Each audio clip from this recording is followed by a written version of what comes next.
Crossing fingers. Oh my God, here we go. Unmute these guys. I wasn't ready. Okay, do you guys hear me? Yep. I hear you. Okay, let's Loud and go. clear. And chat, let me know if the volumes are off or anything. I did my best. And yeah, I mean, honestly, Perfect. you guys worked on the notes. Do you guys want to lead the way? Yeah, honestly, must do his classic intro for us. Sure. Yeah. Do I do the YouTube intro or? No, I'll do the I'll do the thing. Let me just get into it a second. I gotta psych myself up for a second. Alrighty. Well, hello chat. Hello Subtractum and Alcohol. We are back with another episode of 3 Guys 1 Atlas. Although, as I remember it, Subtractum put in an official, the documents just got to me this morning, an official request for a rebrand. Oh, really? Yeah, he was talking shit about our name. Oh, no. On stream, I just said like, the name could maybe use some work. That's that's all I said. As we were sitting here talking about your funky intro song, I was realizing that all 3 of us play guitar. Maybe there's something there. There's something there. I'm just throwing it out there. But yes, the request has been noted in our department. We'll get back to you shortly. Okay. Going into the next time. But yeah, there is a ton to unpack today. I mean, we've got a topic list brimming with juice. So I figure let's just jump right in here. I mean, the most obvious thing, right, is going to be the Lake of Kalandra League mechanic here. That is one of the big changes, of course, the gimmick, as my friends who don't play PoE call it every single league. But yeah, it's from my perspective, as I was building this out, I was thinking it's kind of synthesis-y, right? Like you're building a path that you then follow, and it gets kind of juicier as you go down the path, gets harder. There's kind of a lot there to unpack. So what do you guys think about it so far? Subtractum? Synthesis is exactly what I said when I first saw it. Yep. And the same idea with like, you get rewarded for a little bit better planning, a little bit working through it. It has a crafting mechanic that has a unknown outcome of what you're gonna put into it. And you in fact are risking something. Like in Synthesis, it was like a minor risk. You deleted, it was like a moderate risk. You would delete 3 items and then put them into the synthesizer, get something out with implicits based on what you put in. And here you get a mirrored ring that is based on what you put in as well. I guess you get, and you destroy your previous ring. So feels very, very similar. The big question for me is really, they kind of left a lot on the table. Like they didn't show a lot of detail about it. They said nothing about like unique encounters. They didn't show like what happened when you got to the end. If it's like just the jewelry thing, like, are we gonna talk to Kalandra? What's gonna go on there? It felt like they didn't really want to spoil anything. I also think it's great. That. Yeah, me neither. But I think Chris alluded to it where he said something about lore, but they didn't want to spoil it. But this is the exact kind of league mechanic I've been wanting for ages. Like the last few have been a little bit shallow. We had Sentinel was probably the most complex in a while since Expedition. But for ages, a lot of people have been saying they want Synthesis 2.0. And I feel like this is kind of it. Like build your own map kind of thing, and then like you said, there's a risk and reward. I think that's always a great mechanic when it comes to leagues where you can lose everything. I know people hate losing in games, but it's what makes winning fun. Am I right? I don't know. Yeah, I agree. I think Synthesis was, I love Synthesis. I remember Synthesis it's funny because people have these like rose-colored glasses, right? Where Synthesis everyone was Synthesis was so polarizing when it came out. I remember distinctly there was a lot of people who loved it, and a lot of people who hated it, and then everyone's like, we want Synthesis back, and I'm like, well, I was there, and you guys were all complaining about Synthesis. So it's funny. I think Synthesis was kind of somewhat too complicated for its own good. So I think this is like a good maybe slightly less complicated, because I think the fracturing bit, personally, I was like kind of lukewarm on, with the fracture items and combining them and doing all that. I think this is a good taste of that sort of mechanic without being too complicated, personally. Yeah. But yeah, I think Subtractive make a really good point there, that there's a lot left on the table here in terms of what could be sort of hidden beneath the depth of what this mechanic's going to be, and these unique encounters. It's like, like I said, they didn't talk about the bosses or anything like that, if there's anything in there. They really did, I mean, because like the actual Kalandra herself, I feel like was only the intro piece, but I feel like there's going to be something more there. I feel like they can't kill her? I want the to classic kill PoE question. Well, can I kill it? Yeah.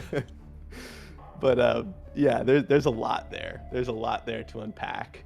I feel like within this, there's the new uniques there. I think you kind of alluded to it with the ring.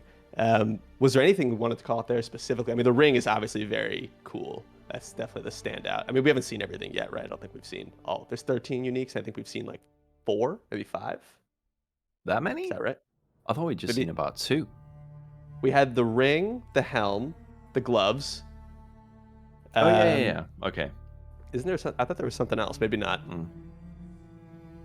Not many. Can't remember. Yeah, not many. Yeah, I don't think it was a ton. Jewel, maybe? I don't know. I'm Subtractive. I see you talking on your stream, but I can't hear you. Just have. No, I'm not talking. I haven't been talking. I guess I'm just. Oh no. Oh, did No, you guys hear me? Oh. I see you exclaiming now. Hold on. Everyone's like, hold why on. are they talking over Subtractive? Yeah, What's wrong with probably. these guys? Yeah. How about now? Yeah. Yeah. Now I hear you. Okay, Yeah. these headphones are gonna periodically turn off, I guess. There's a complicated tech stuff.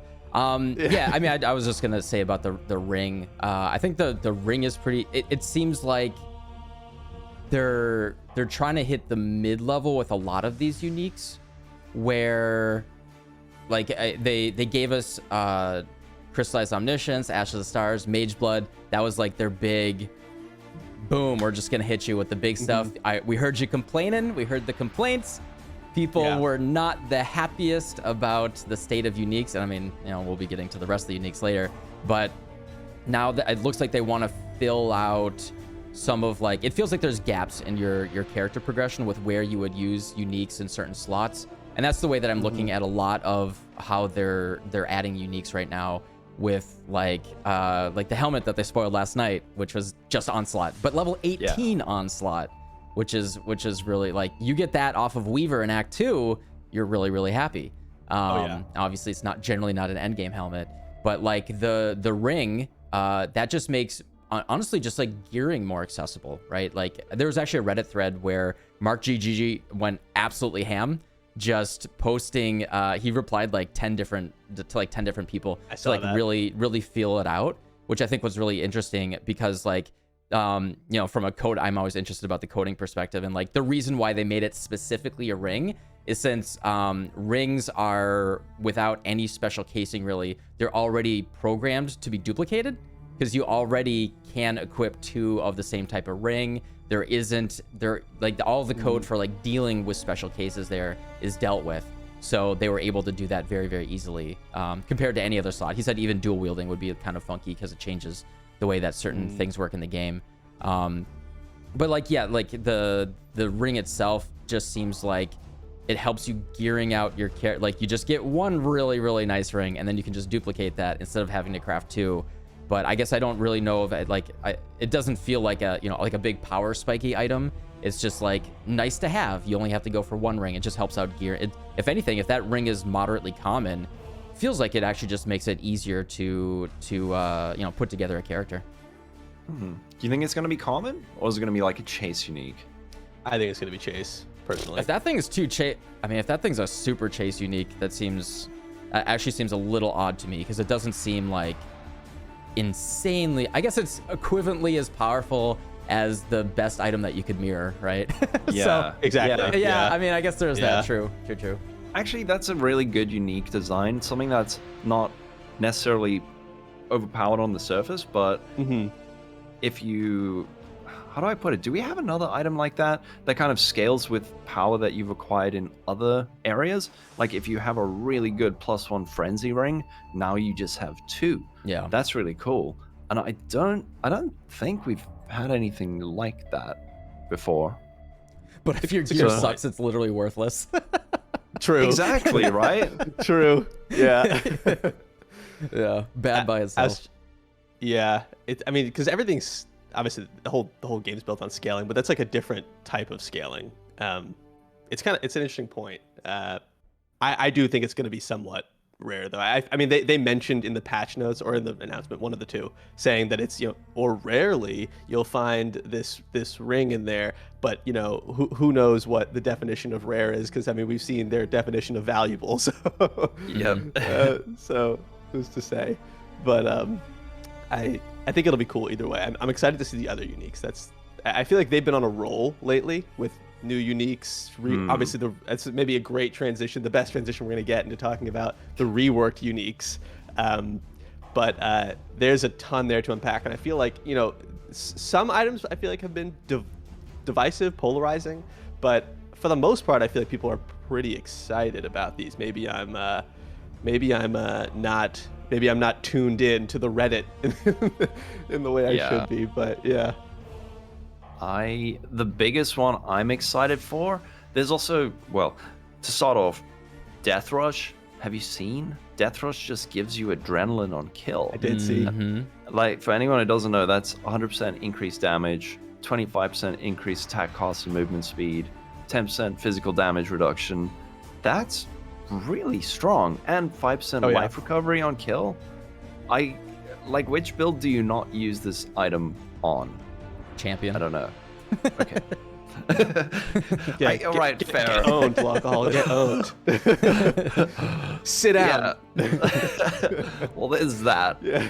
That's the kind of thing that's like, man, this is a unique item. I don't know if it's overpowered, but there's also the Obliteration Wand that like fizzes extra chaos is super strong. And there's also Ming's Heart that's also a ton more fizzes extra chaos. So Yeah. some of the items I wasn't that excited about, but a lot of them I was like, man, this is really cool. Made a whole lot of old boring uniques really exciting. What about you, Almasid? What were your favorites? Man, it's kind of like there's so much there. I feel like we have yet to unlock their true potential. There's still so many things, because 100 rework uniques is just like a ridiculous amount to play with. I thought, for just like a starter item, like I guess we'll have to see how rare all of these things end up being, but like those 100% conversion Crim Sorrows are kind of interesting. I was like, those could be fun to play with.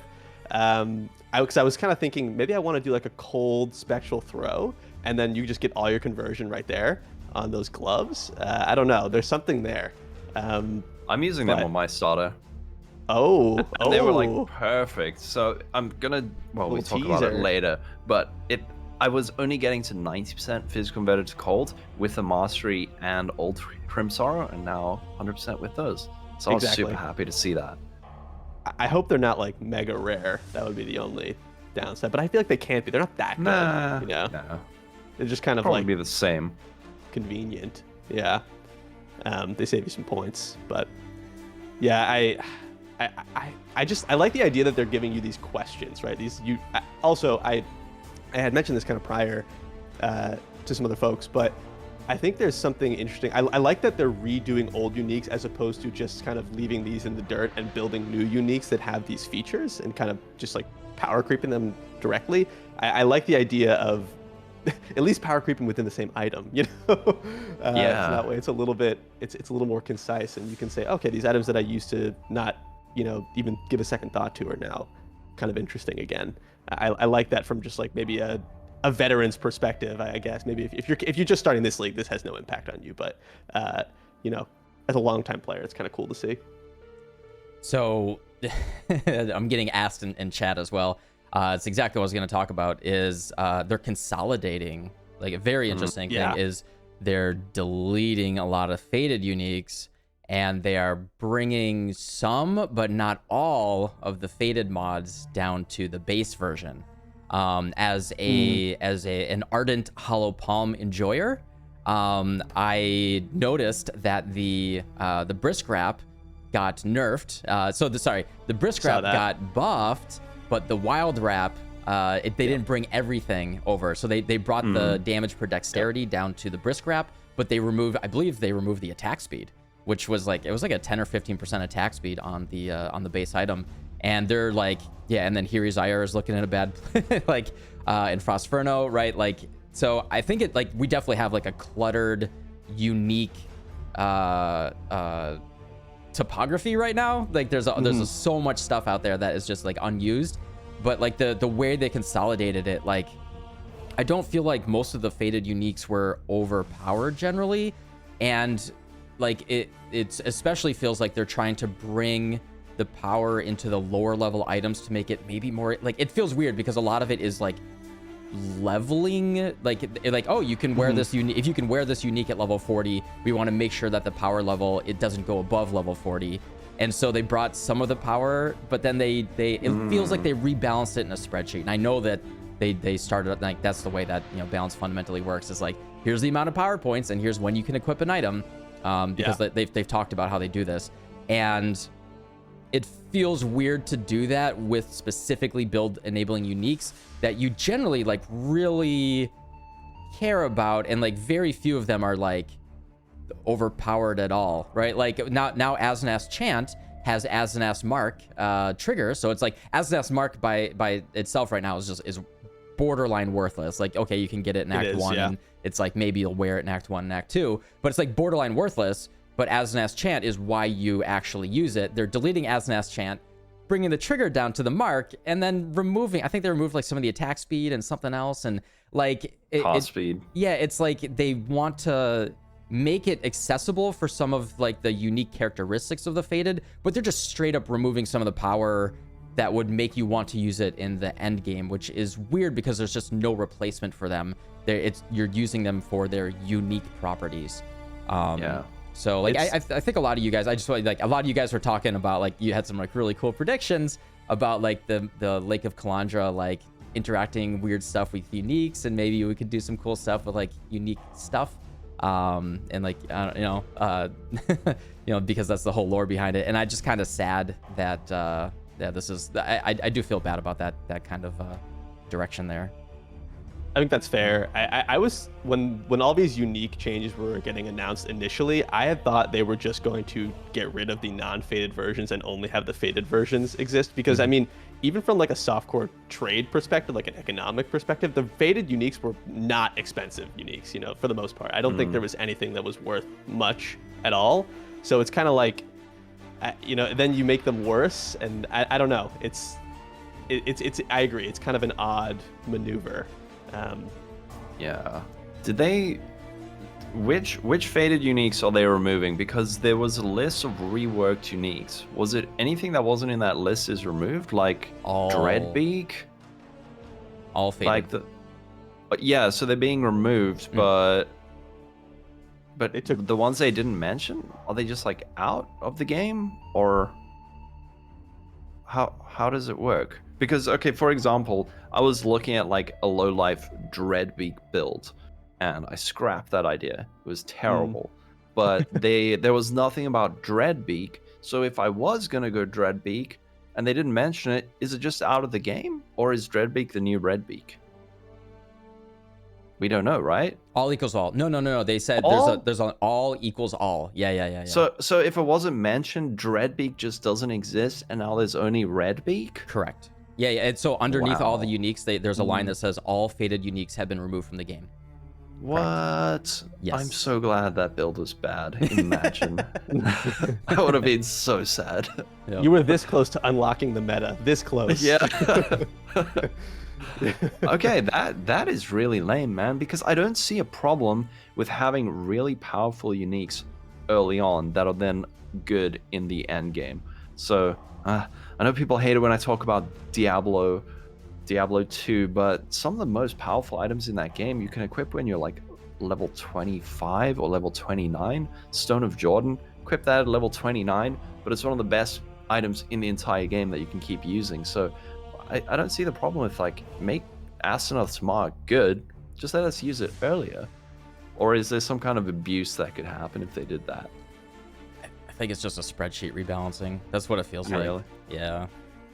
I mean, again, none of these were like insane. I feel like even at their end game max potential. So it's kind of like, I don't know. They've kind of middle grounded them to some degree, at least a lot of them. But yeah, I don't know. It's a good point. And maybe, you know, Copium, maybe there's a way you do something with them in the Lake of Kalandra encounter. But I'm like literally so high on Copium right now, I can't breathe, you know. There's no way. No. There's no shot. I guess on a similar note, they're bringing back Ultimatum boss, the Ultimatum boss, and there's Ultimatum uniques there. I know this is something people have been asking for a long time. I feel like ever since Ultimatum, I'm just going to say this. I feel like when Ultimatum came out, people were like, this is another Circle League. We don't like Circle Leagues. And then 2 leagues later, everyone's like, we loved Ultimatum. Where's Ultimatum? Yeah. I'm Dude, just it's saying. so confusing. Like, people are acting like Ultimatum was the greatest league ever. People hated it when it came out. They were just like, we just had a Ritual. Now we've got Ultimatum. This sucks. This is the worst league. But now people are like, rose-colored glasses. Anyway, I don't mean to be rude to anyone, but No, I'm with you. Listen, I since when? I loved Ultimatum when it was happening. I very rarely is there a league mechanic that comes out and I'm like, this sucks. Very rarely. But you know, I remember the Reddit threads. They're branded into my mind. How about another Circle League /S? You know. Yeah, exactly. But so this is like the first step in bringing Ultimatum back, right? Is the Trial Master, and they mentioned that Ultimatum itself is going to come back in a future state. So personally, I didn't care as much about the Ultimatum uniques and the boss because obviously, as you guys remember, it was so rare to even see the Ultimatum boss, the Trial Master. And the mechanic was really 99.9% of our experience with Ultimatum. But what are you guys' thoughts there in terms of those coming back? I never used them. Subtractum, did you use Hate Forge or the Shield or any of the other thing? No, I never built around him. I was a pure Ellie hit raider with a headhunter, and Ultimatum was the best league ever. Copium, I don't care. I don't care. I loved it. I enjoyed it too. It was fun. You can't stop me. Yeah. No. Listen, never. I'll never stop you in your enjoyment of Ultimatum. I did Ellie hit Raider 2 in Ultimatum, and then I think that was my first experience with Cast on Crit was in Ultimatum, and that was quite fun. That was quite a fun build. You just spin around in a circle, you know, crushing monsters. It was quite fun. I liked it, but I never used Hate Forge, but I did double corrupt one. That was as far as I went. That was as far as I went. Yeah, I vaporized one. Yeah, I also deleted one. Sorry. So our experience with Hate Forge is we destroyed them. Yeah. I'm wondering how rare the Ultimatum unique map is going to be. Like, is it going to be on the level of like Doriani's Machinarium, like 2, 3 divines? Sorry, I'm just getting used to it. I'm just getting into the modes. We just call them. We're hunting for the big D's. That's how we play it now. Yeah. Exactly. On our cock build. All right. Yeah. On a cock build, looking for D. But I see you cringing. PoE, man. This game. Yeah. It's just like layups, alley-oops all day long, just shooting them. I think the only way they need to ethically nerf costs on crit is to change its cost on critical kill, and then we can all just walk away from it forever. People in the chat will get the joke in a minute, but anyway, continue. Yeah, I guess I'm curious how rare it's going to be. I don't know if they mentioned it's an Atlas completion map. I don't remember if they said that or not. It's a mystery. Chris said it's a mystery. He's keeping it. Yeah. So he said that I think you build it or unlock it by doing some high-end Val content or something, but he was a bit cagey about it. I don't know. Okay. Did you hear anything, Subtractum? No, they yeah, I went through the footage that's playing in the middle of the screen right now yesterday again, and they didn't go into extreme detail about it. It was just like you can assemble the encounter with the trial master and fight him again, and that's it. I see So yeah, people in we'll chat see. saying it drops off vol content. Oh yeah, I they don't know did if this mention is- vol content. Yeah, Okay. he said it was a rare Okay. drop from vol content, is what he said. Okay, that's actually kind of cool. Yeah. A little bit of incentive there. Another tiny reason to annoy yourself by going into a vol side area, losing all your headhunter buffs, and resetting everything again. And put on your raw Yeah, Officious yeah. Impatience, wait 10 more seconds. Yeah, yep. And now you can farm 20 fusing 6 links in there, you know? Yep. Great. Oh. Oh, yeah. Yep. True. Good point. Big nerf to the vol side areas. Yeah, Rip. yeah. I mean, early league, that still has value, right? If you want to get or try and like get a 6 link and, you know, you just want to pop in there, pop out. I definitely hit a couple early 6 links in there just because it's like if it's on the way, I'm not going to go out of my way to hit one. But if it's on the way early and you can pick up a cheeky 6 link just to throw on, it could be nice. It could be nice. But yeah, the little bit of a minor nerf there, I suppose. Let's Minor. Should we move on to that since we're kind of yeah. Oh, Not minor, but yes. I meant to the vol side areas in general. Anyway, Yeah. yes. We can poke the beast. I do want to mention, yeah, Hobbit's actually a good call out here, is that the reason why Hateforge was so good, just before people get too excited about it, is because of the old Soul Catcher. And now you actually need the Vol Soul Gain Prevention Sextant to make the old Hateforge builds work. Which is Okay. a really, really good point. So now the other question is like, what is even going to be the value? Because that's like literally the only reason you would ever run Trial Master. So that'll be interesting. good Maybe question. someone will figure something out, but It's possible. I don't know if they mentioned this either. Did they take a balance pass at the Ultimatum Uniques? I know they mentioned the wand. I remember reading about the wand in the patch notes, but I don't recall anything else. Keep me honest here. But it's possible maybe there's something hidden in there, some, you know, something that's maybe a little juicier than it was a year and a half ago. have to wait and see. Yeah. I do like the surprise element. There's always something to discover, right? They don't spill the beans in the patch notes every single time, which is nice. So yes, let's shall we poke the beast? I will defer to you guys. Kick us off here. Divine orbs are Exalt orbs now. Exalted orbs. Oh boy. There's a Yeah. lot there. Very polarizing. Yeah, when I first saw it on screen, I was like really excited. I'm thinking, amazing. This is gonna make crafting so much cheaper. And then they were like, oh, but we're removing the Divine Orb recipe from the game. And Yeah. then it slowly dawned on me that this is gonna change everything, right? So for anyone, I wrote like 3 pages of a script that I need to record. But basically, okay, tell me if I'm right. Is anyone an economist, right? So the reason exalts have value is because crafters use them for prefixes cannot be changed, suffixes cannot be changed, all the meta crafts, right? They have value because there's that final sync at the end, right? But now that is being changed to divine orbs. But the problem is the supply and demand is being completely messed up. Well, the demand's going to be the same, but the supply is completely screwed up because for exalts, we have 6 different divination cards, and you can use the exalt vendor recipe.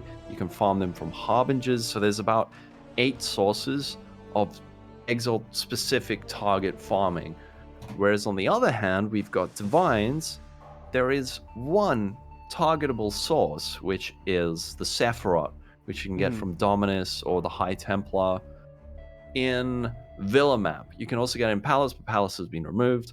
So we have one targetable source of divines. The recipe was removed. There's no divine shards. Those aren't being added. So we're going to have the same supply, but the demand... I mean, the same demand, but the supply is going to be... I don't know. I don't know how many exalts came from drops or cards, but I'm guessing quite a lot came from alternate sources. So my guess, divines are going to be like crazy expensive. which is good if you're just a normie player and you find a divine. But if you're a crafter, you're going to get a bit screwed, right? But that in turn means that if you buy crafted items from people who craft, you're going to be paying like a ton of currency for them.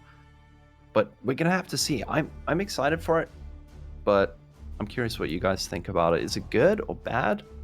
Exciting? I'll let you kick us off, Sub. Oh, defer. I mean, it is no matter what, the first couple weeks of the league are going to be chaos. I think if you're expecting any sort of stability in the economy, or if you need stability in the economy, I mean, that definitely don't engage with it in a way that you're expecting any value to hold anything for too long. I think the big unspoken stuff that's going on, I mean, for me, is like the rolls on even just like a regular rare that you're wearing. Yes. Like the difference between like some of the ranges on some things are huge. Like you could have like 90 life and like 100 all res, or you perfectly divined, that could be like 120, 130 life and like, you know, 60, 70 all res. And like the value of that item is so huge, and just like to go for it, could cost multiple exalts to just try to roll it. And the real big question there is like, they've been very, very coy about the harvest changes. You know, obviously we're going to talk about that, but like if divines are in harvest or not, right? Like that's going to be a very big difference. Are they going to give us any source of divines, maybe in betrayal or something? Or leave them in. So like even just rolling the rares, I think like I'm just concerned about just having my items be pretty decent. And then things like Forbidden Shaco, like that poor item. God. Like I got really lucky.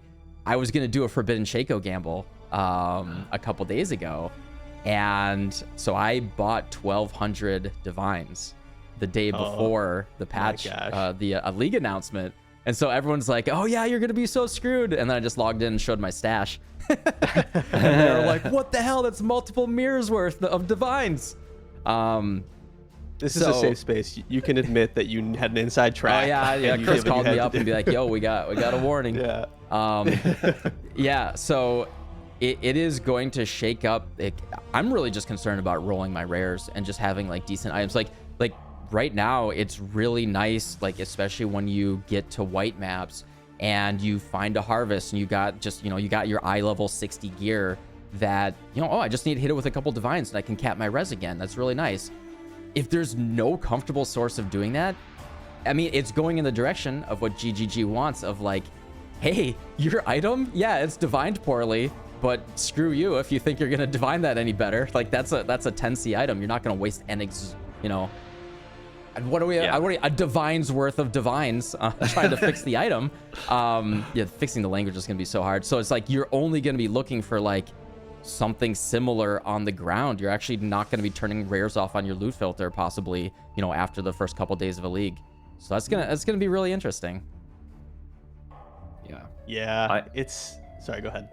No, I was just gonna say, in terms of divined, Guitaraholic, I have to give him credit for this, but he pointed out that it's going to make the value of uniques quite varied, right? If you find a really well-rolled unique, it might be worth a lot of divines, versus if it's rolled badly, you find like a perfect shabs, suddenly it's like high value because someone doesn't want to use 100 divines to get it perfect. But yeah, it's going to be interesting. That's a plus side from my perspective, is these uniques that are rares are a whole different ball game, because rares, there's so many rolls and obviously they're one of a kind, so it's kind of like that's a different point. But I think the value of uniques and their rolls is a cool part to me. I'm excited for that, where it's like even something that is used to be kind of like maybe it's like it's played in a handful of builds at endgame, this whatever unique, but if you find one and usually it's like 1C, but now if you drop it and it's well rolled, you're actually hugely up. That's pretty cool. I like that piece. But yeah, in terms of rares, it's a bit, I don't know, we'll have to see. I know, and I felt for you when I was this whole time local. I was like, damn, he's gonna be spitting out divines for these meta crafts. Yeah, it's gonna be a lot. It's gonna be a lot. I don't Perfectly know. rolled gold rim, 500 chaos, day one of the league. Yeah, literally. Yeah. Maybe that's why this onslaught helmet is so good now. No rolls, easy. I think a lot of newer players are really scared about this change, thinking that it's going to have a huge impact on them. I have a feeling, I mean, look, it's all based on conjecture. I might be just, yeah, but I think it might maybe feel better for newer players in some ways. Like if a divine drops, and let's just pretend they cost 400 chaos, because they might, I don't know, that's going to feel great. Or if you are a normal player and again you find like a well-rolled unique or rare, it's going to feel good. But I don't know, maybe there's too much downside that it is going to hit everyone. But as a crafter, I'm thinking like, man, how am I going to craft gear? I can't farm divines, right?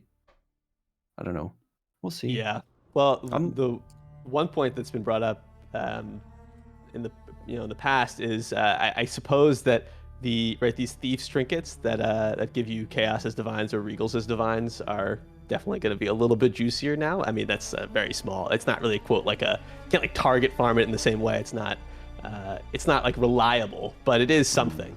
And I know that the regal as divines are a higher percentage. I think they're plus 1% over the regal as exalts.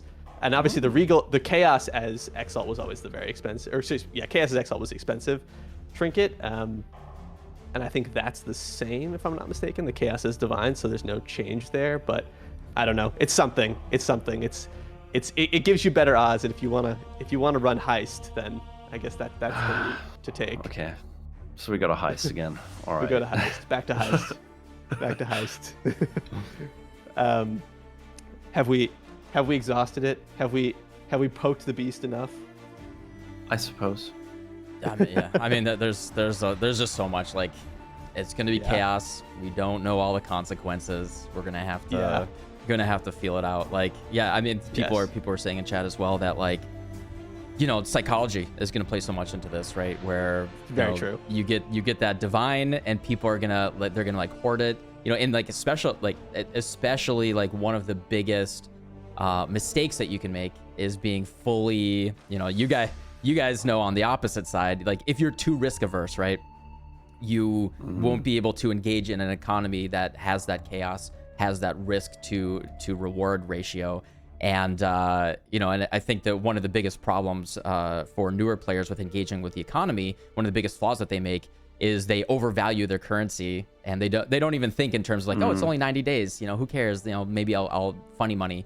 But like they'll overvalue it, and they'll hoard their divines early, which may drive up the price. People aren't, it's going to be less liquid. They're going to wait for it to settle, and so like the price might actually like spike, proportionally. It might spike actually pretty early, much like exalts do right now, but like even bigger. But they're going to be hoarding it, so it's going to be less liquid. And then by the time they're willing to sell it, they're like, oh yeah, I wait for the price to settle, but it's going to sell much lower proportionally, and it's actually going to be a mistake. So I actually anticipate like there's going to be a lot of remorse going on with the engagement here. It's going to be interesting to play out. Yeah, I'm really curious to see. But I guess, in 6 days, it begins. Yes. 6 days. I guess keeping it moving here, sort of tangentially related is the revamped content. I think that the best transition I'll find here is to harvest. So harvest, obviously the big change is that you can't store the crafts anymore. It's now you drop life force, and life force is tradable, but you have all the crafts kind of banked in your hoarder crafting station, and you can just kind of spam life force, which is I think a really great change. I think I don't know if there's dissenting opinion there, but I think it's a great change. The only question mark is what the crafts look like, because I know they mentioned they changed some. I know that the Exalt one is now, slam and remove. So I think we'll have to see. But what are your guys' thoughts there? Starting with harvest. Subtract some go. Sure. So I think it's, I mean, I think it's a great change. Like my biggest issue with like trade and player interaction in the game with anything like that is like people like, you know, getting scammed sucks. I actually think scamming is not as big of a problem. Like I think scamming is like the worst problem because, you know, the 1 out of 1,000 times that it happens, you feel awful. But I actually think scamming doesn't happen that often. It's just like, it, you know, amplified when it does happen. I think the biggest thing is just people misclick, right? There's people click mistakes like, oh, I did Reforge keeping prefixes instead of Reforge keeping suffixes, yada, yada. Like, I think the biggest problem, right? Like, I literally haven't had a single issue doing any single trade with anyone else, like going through TFT, doing the trade. Like, no one's ever like tried to scam me or anything. But I have had people misclick things. And we've seen this happen multiple times, and this puts it back entirely on you, right?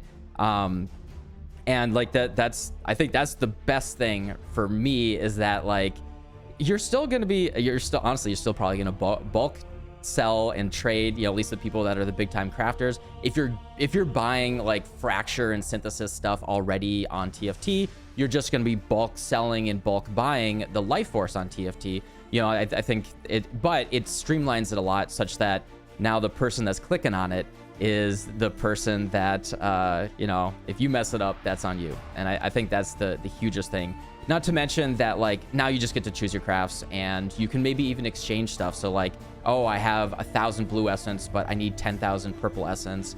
You can just kind of do some exchanging there and in like more target instead of like, okay, I got to get the right sextant and I got to try to like save it up and yada, yada. So overall, it's really good. But I did, when I was reviewing the footage again yesterday, I did notice that I think it was like 50 life essence for a single Reforged Fire in the footage. And they did one encounter with, you know, killing a bunch of bears and everything. And it dropped to like 45 life force from a single I had the same plot. thought, yep. So that's like, you don't even get one full Reforged Fire from an entire plot there. So the supply of these crafts is dramatically, if that's the pricing, that is like, you could get like 8 Reforged Fires from a single plot right now. And now you get 0.9 of one. That's that is a very, very big nerf to the number of crafts you're gonna do. Yeah, I had the exact same thought. Yeah, but you can't scale it with quantity. With quantity, that might have been a really bad one, right? But even if one plot, people are saying one plot dropped like 220 and 150, but that's still way less than like, you know, I think a high investment one would be like 8 or so, not to mention all the other stuff, right? So that's still dramatically reduced. Yeah. I think you said everything I was thinking. I think it's a great change, but we're gonna have to get in game to see how it actually feels. But honestly, I've for videos so many times run like 10 harvests to find one Reforge crit or like a divination card gamble. Oh my goodness. When that, you had the same thing, Armistead, with Unique. Like, I came to us with the div card gamble, and we had to do like 100 harvests just to find 15 of the div card gamble. Awful. So yeah, even though you're not getting 8 Reforged Fires every time you do a harvest, you're kind of progressing towards being able to at least craft what you need to, right? Yeah, I think it's like the higher end things become easier, or like the rarer things become easier, but maybe the more common things become a little harder. Like, I don't know how viable it's going to be, because I mean, especially early on in the league, you know, first few weeks, month, spamming, you know, Reforge X on cluster jewels is super profitable, right? You can just spam cluster jewels and hit really good mods and sell them, but I don't know how viable that's going to be this time around. I guess it really depends on how much people are engaging with Harvest and how much the life force is valued at, because I thought it was actually, I thought it was even 75 for a Reforged Fire, and it was like dropping like 30, 40 per node. I mean, it's hard to say what it's going to look like in reality, because, you know, we saw half a clip of them killing one plant, but I think we're going to see how that plays out. They did mention that, you know, Oshabi and the Harvest bosses are more common, and that drops like the special life force, which I think is cool, because I saw like 2 Harvest bosses, 3 Harvest bosses all last league, and I farmed a ton of Harvest. So I've never seen it. I've never, never seen seen an it? Ashabi thing. Yeah. No, well, I mean, I have like before they made the changes to Harvest, but yeah, since then, never. Yes.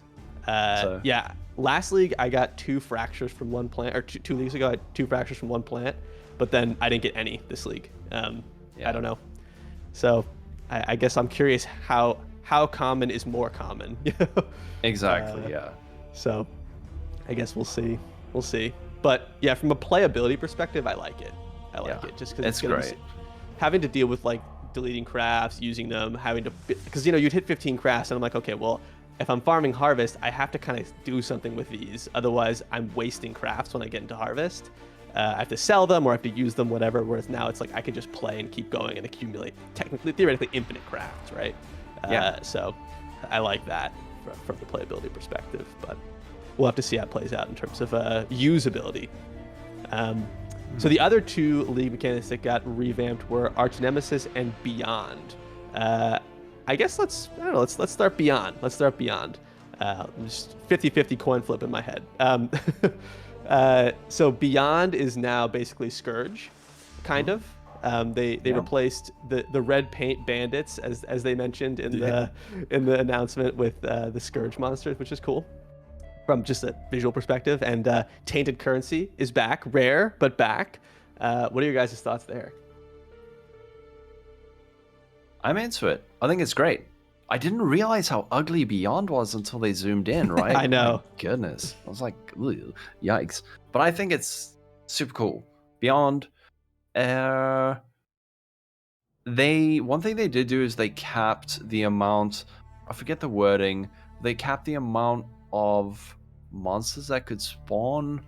I forget the wording, but basically you're not going to be able to stack multiple instances of Beyond in the same way that you used to be able to. So previously you could get like Beyond on the map device when it was there, and have a Beyond Sextant, and then scale it with like Atlas passives, so you get like Giga Beyond to juice the hell out of your maps. But now that's capped. I don't know to what extent people are going to feel that when doing super juicing, but I'm okay with it. I think I'm kind of excited that Scourge is back. One thing about the Tainted Currency though is that the odds on that currency are not going to be the same, and Chris wouldn't say exactly to what extent. So previously the Tainted Orb of Fusing or Tainted Jeweler's Orb was just a 50-50. You would either add a socket or remove a socket or link it or unlink it. Now they said it's different, and I highly doubt they meant that they've adjusted it positively. So it's not like there's a 70% chance to add a link or a socket. It's probably going to be like, I don't know, my guess would be like 70-30 or something. So I don't know how much Tainted Currency we're going to get. I don't know how actually useful it's going to be compared to Scourge League itself, but I'm happy with the change. Beyond needed a new coat of paint. How about you, Subtraction? Yeah. So I've like, as someone who, like, I have a very, I don't know, complex relationship with like hyper juiced play in this game, where I've done it plenty. Like, I've done group play league starts. I've had super juiced headhunter builds, farming triple B. Like I did the old Valdo's Canyon, Valdo's Rest Canyon, triple Beyond Harbies, ripping literally like 15 exalts in a single map. And it's fun. Like I understand the draw, but like, I always think of it in the context of what is actually healthy in the long term of the game, and especially what's the vision for Path of Exile 2. And I think very clearly the vision is not playing like that. They do want, they're giving us, they like things like Soul Thirst. They give us we still have the Headhunter, we still have a Mage Blood for zooming around, but I think they do want to like slightly, we can see it. They're moving the game in the direction where they want more interesting engagements, like not so much like super slowing the game down, but they do want it to be where just like you don't just tap right click and kill the hardest unique in the entire zone with a single tornado shot, right? They do want to like And this really dovetails exactly with Arch Nemesis. I think you can't really even separate these two topics, because they really want to make it so, like, okay, like Beyond, they made it so so the way it's working is there's just a single non-stacking chance for Beyond stuff to spawn, and then as soon as you see the boss, no more Beyond monsters. It's just a single counter towards spawning a single boss. You kill it, you'll get some tainted currency, which who knows what the percentages are. They're rebalancing that, and then it's done. Like they're just getting rid of, like, we'll see if the counter is like really really fluid or not, but there's no more double Beyond 100% delirious stuff. And we'll see how many monsters it actually spawns. They definitely want to move it towards something where you're doing, armor piercing bolt. You're thinking about the actual skill that you're using. We're seeing this with lightning conduit and all that as well. I'm just thinking in terms of like the long-term game design vision, where do they really, what do they want it to look like? And they're going to be pushing that direction. They learned from 3.15 that ripping the whole band-aid off at once, they get 30% less profits, and they don't like that. But I am seeing this as a little, they're like, oh, we're increasing the quality of the game, and I think it will look a lot better. Like Beyond does just look that gay. It did, double Beyond Delirious maps just look like a hot gray brown mess, right? The game looks atrocious, and especially with all the MTX on stream, like the artifacting, it couldn't be uglier, right? Like, oh dear God, who wants to look at that, right? But they want to move it in the direction where it's like, okay, there's like, if someone's looking at the game, there's like 5 cool monsters on the screen, and you're watching, you're watching the streamer like kite around the boss or something and actually fight it, instead of like,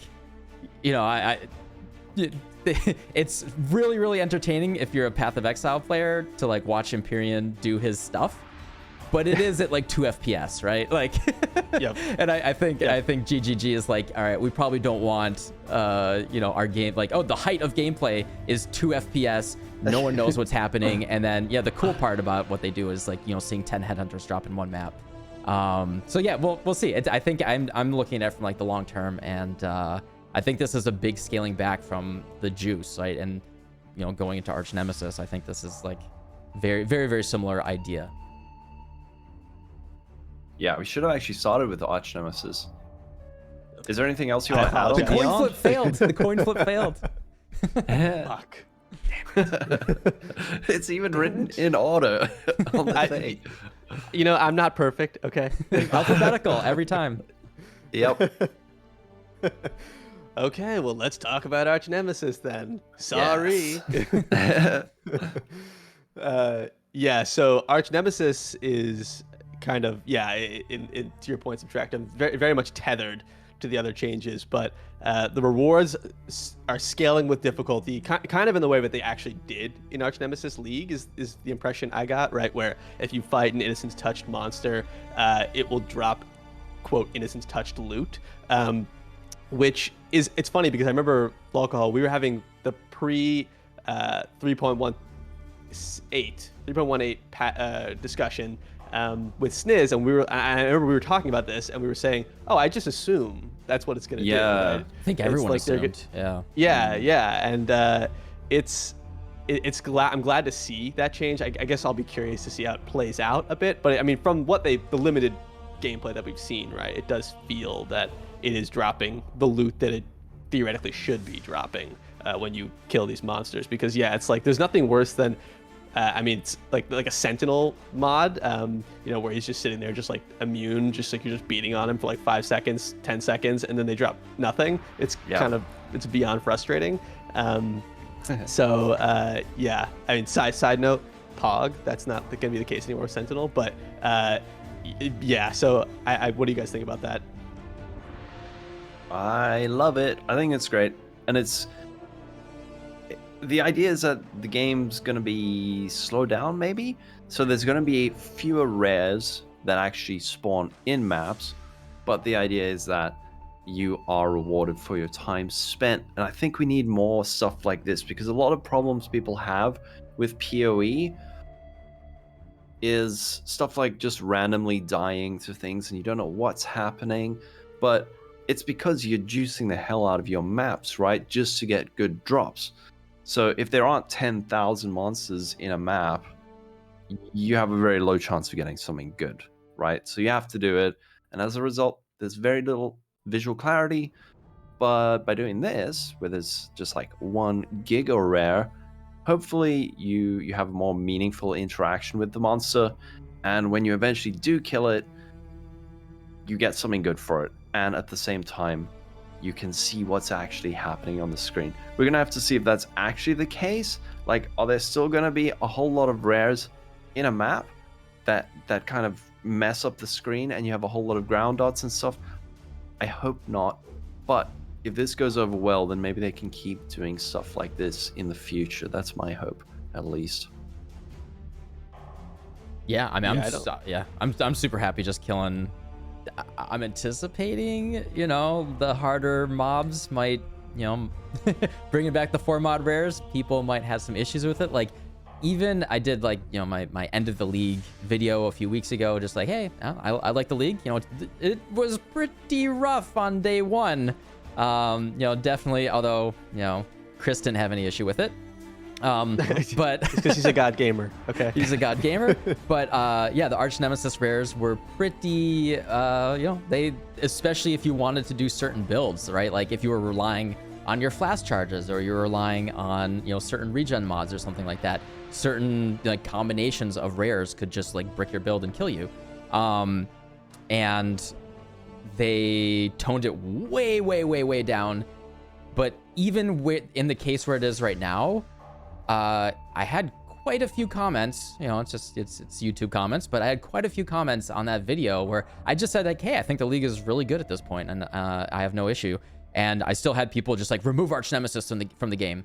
Like, I don't know if those are people that, you know, quit after the first weekend, or they still think the arch like, they're definitely kind of annoying, right? Like, you can still walk into like the mana donut, and you know, if you're in that, you run out of mana, it's kind of annoying. If you run into Sentinel or Chaos Weaver, some of those ones will just be really hard to kill. But bringing back the 4 mod ones, I was just like, but if there is enough loot, I think this is always the question in Path of Exile. Like, if there is enough loot, like if that monster is really hard, but he drops me, you know, 2 divines. Ooh, 2 divines. That's crazy. You know, that's like 800 chaos. Like, that could be pretty, you know, if the actually rewards 8,000. That's actually 1,000. Damn. Yeah, I'm underselling. Yeah. Right. Like, Yeah, that's yeah. really the big question. Like, if I think people will put up with more annoying rares if the loot is there, and we will just we'll see. That was a big, as I recall, a big community / Reddit complaint in the early days of 3.18. That yeah, it was like, it wasn't worth the time, essentially. Like, you're spending all this time to kill a rare that, again, drops like nothing. It just everything's hidden by your loot filter, which might still happen. You know, there might still be scenarios where you spend time killing a rare and they drop nothing. But I think that at least in the early parts of maps where you're still gearing up, you know, you're not quite at peak power, that's going to be less often. But maybe as you get to the end game, when you're killing these rares a lot faster, that is going to be happening more. But I guess it depends. I don't, it's like, I think these mobs like Innocent Touched and Solaris Touched, I don't recall them being super common either. You know, you'd encounter them every so often, but the more common ones are things like, you know, like Entangler or Corruptor maybe, or something like that, which, you know, I think we'll have to see how rewarding sort of the everyday mob is versus like the quote end game arch nemesis mod. You know, what you were really saving up for in Arch Nemesis League to try and hit. So I don't know. Yeah, I think it's another thing is that each modifier kind of compounds on the next one, right? So, like, for example, Corruptor corrupts the items it drops. Innocence Touch, I think, drops maps or something. So every time you fight a rare, it's gonna have like a weird permutation of that's gonna just spit out a bunch of items that are gonna be rolled according to the arch nemesis. I don't know if we're gonna get to the point where we can just see it and be like, oh, that's gonna drop like 16 corrupted unique jewels, but I'm always gonna be too curious to not kill it, because it might be like, oh, that's the one that drops like 16 divine orbs or something. I love this so much. Alcohol walking through the maps, opening every chest. Yes. You don't Kicking know. Well, we don't know what's in everything.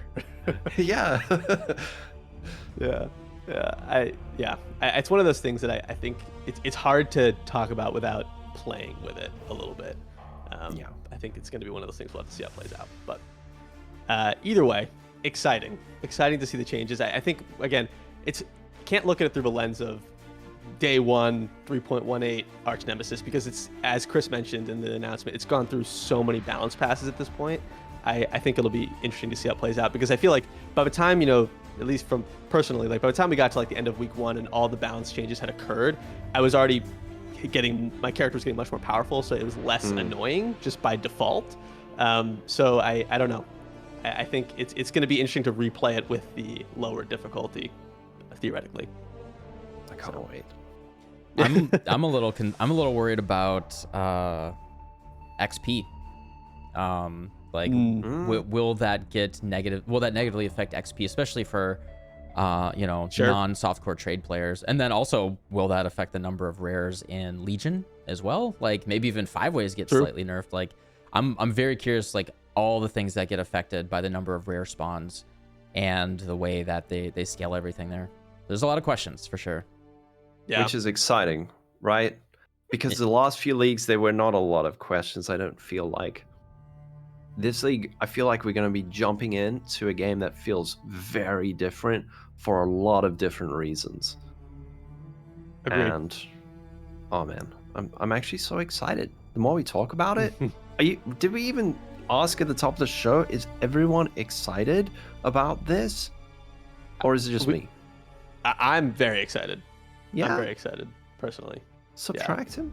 Yeah. I was saying this yesterday Alright. a little bit too. Like, I definitely, when you go to work and you're streaming, you put on a good show. But 3.18 for me, I think a lot of people felt this, right? Like, it's we got the Uber bosses and recombinators. Like, if we didn't have recombinators, I think everyone would have quit after like 2 weeks. Oh yeah. Right?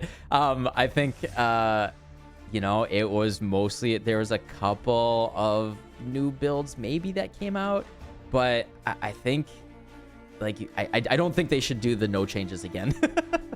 I think it's a little boring, honestly, playing the same, like, very boring. Like just recombinators and the Uber bosses.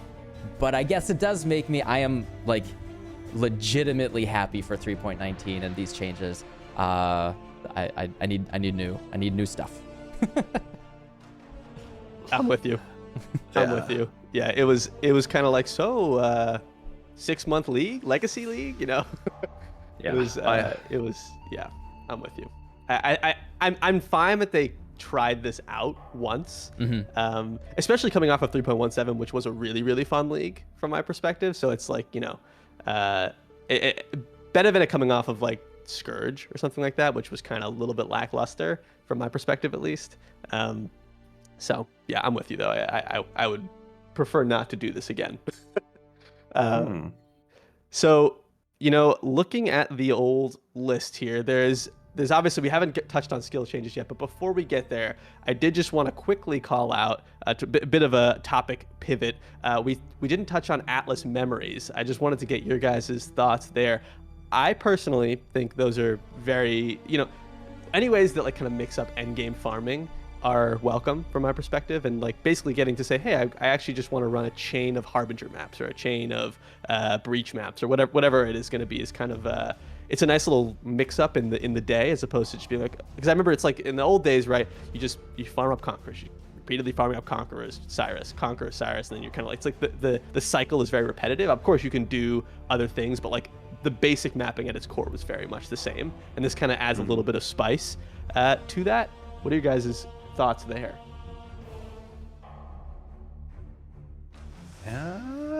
It depends how much they drop. They're going to be tradable. True. And they are tradable, I believe, yeah? Yeah, but they have said they're like very, very rare, which, again, I don't know how rare very, very rare is. I hope that they drop that we're able to interact with them fairly often. But yeah, I just, it's great having a different kind of content, different kind of mapping content to do. So I think it's great. But again, we're going to have to get in game and see how does it actually feel.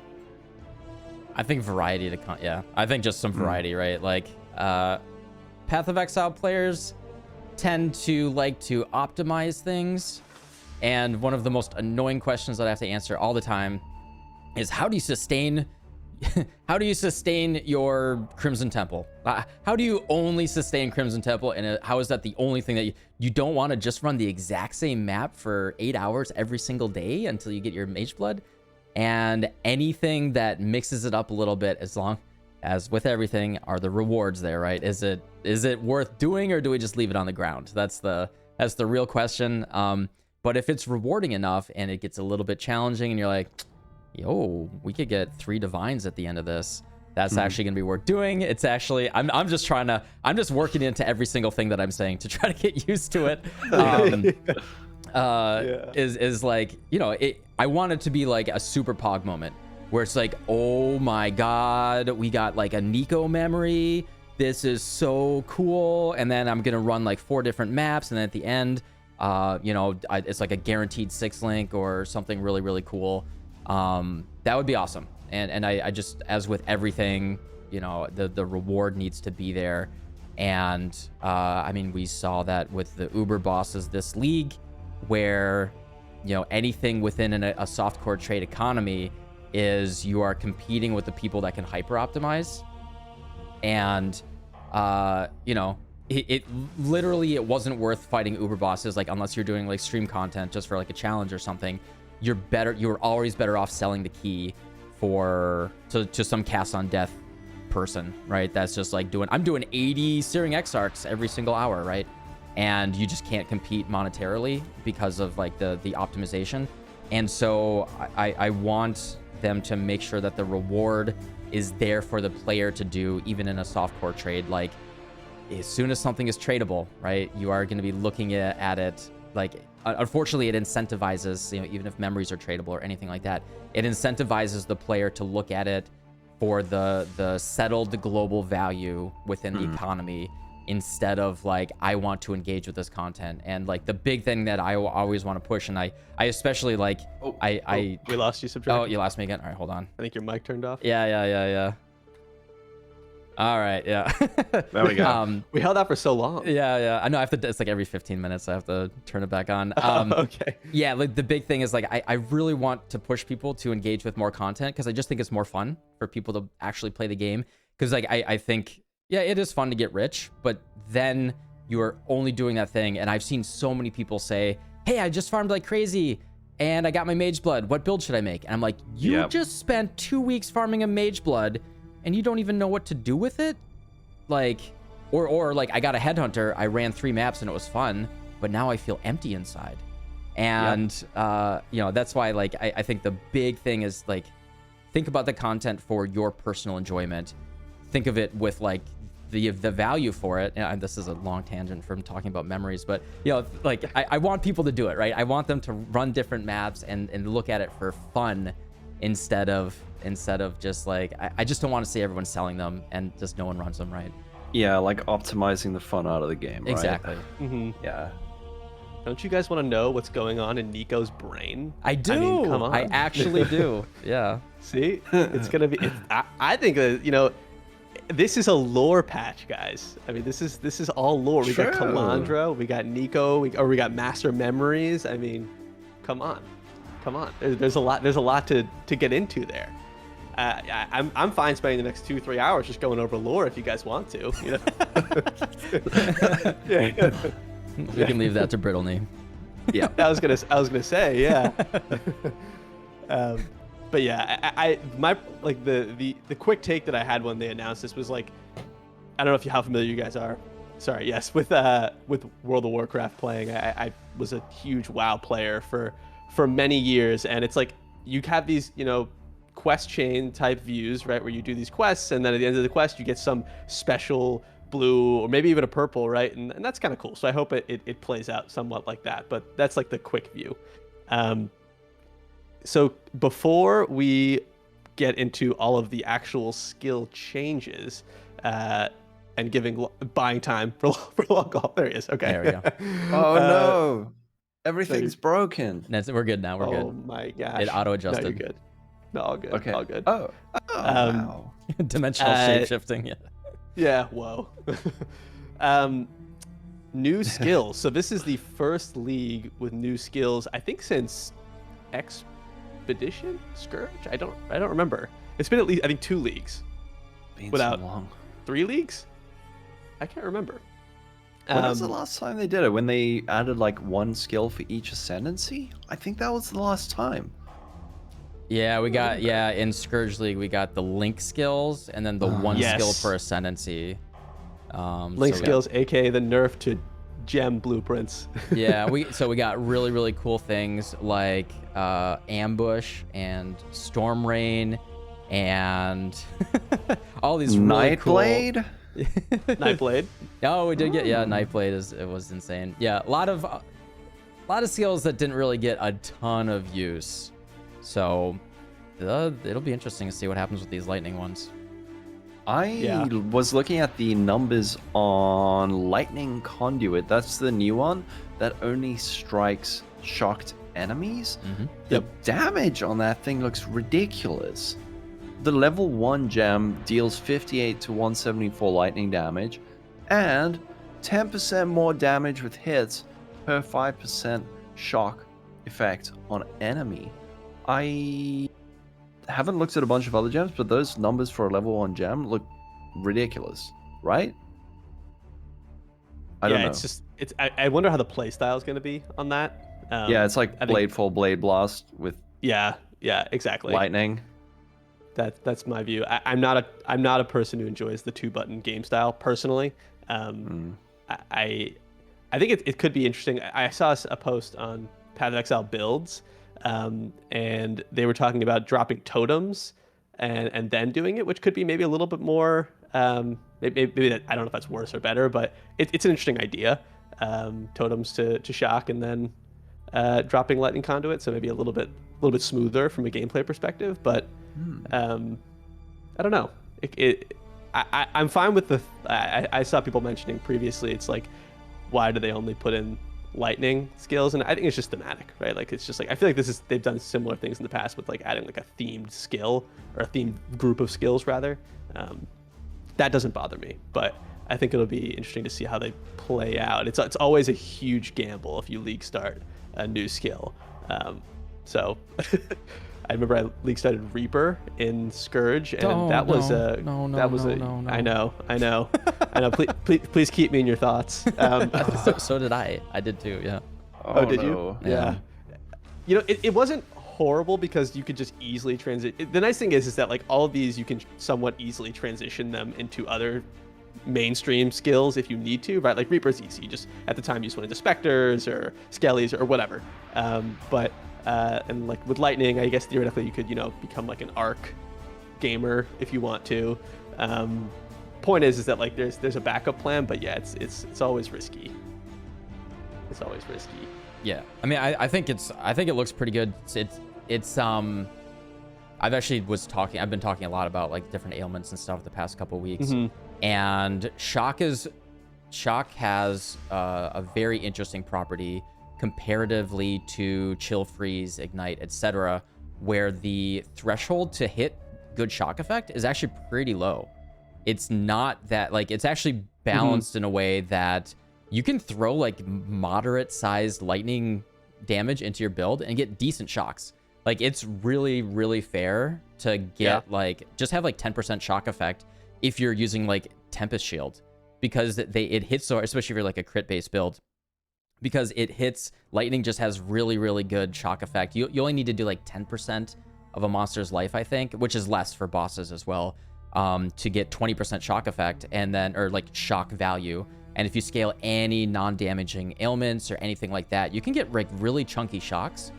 And now with the new overcharge support gem, if you, it says shock, deal less damage, like 25% less damage, but shock as if you deal 690% more damage, which if you just slot that into like your Tempest Shield or something, you can have like really, really chunky shocks. Like all those POB warriors that they're faking their POBs with their 50% shock effect. Like it may actually be fair now to even just drop in that overcharge support gem to get pretty chunky shock effect. They did a really interesting thing with the lightning conduit, where there's a line in there that says the cooldown is, the cast time is added to the cooldown of the skill if it is triggered. They very, very, very much want you to self-cast that. And so they put that line in there to incentivize, you know, not doing it in like a cast on crit or something set up. But even still, like, that's not that bad. It may be still usable in a utility thing. There is the third skill that we haven't talked about yet, which is the name's escaping me right now. The big dome one, which has Galvanic.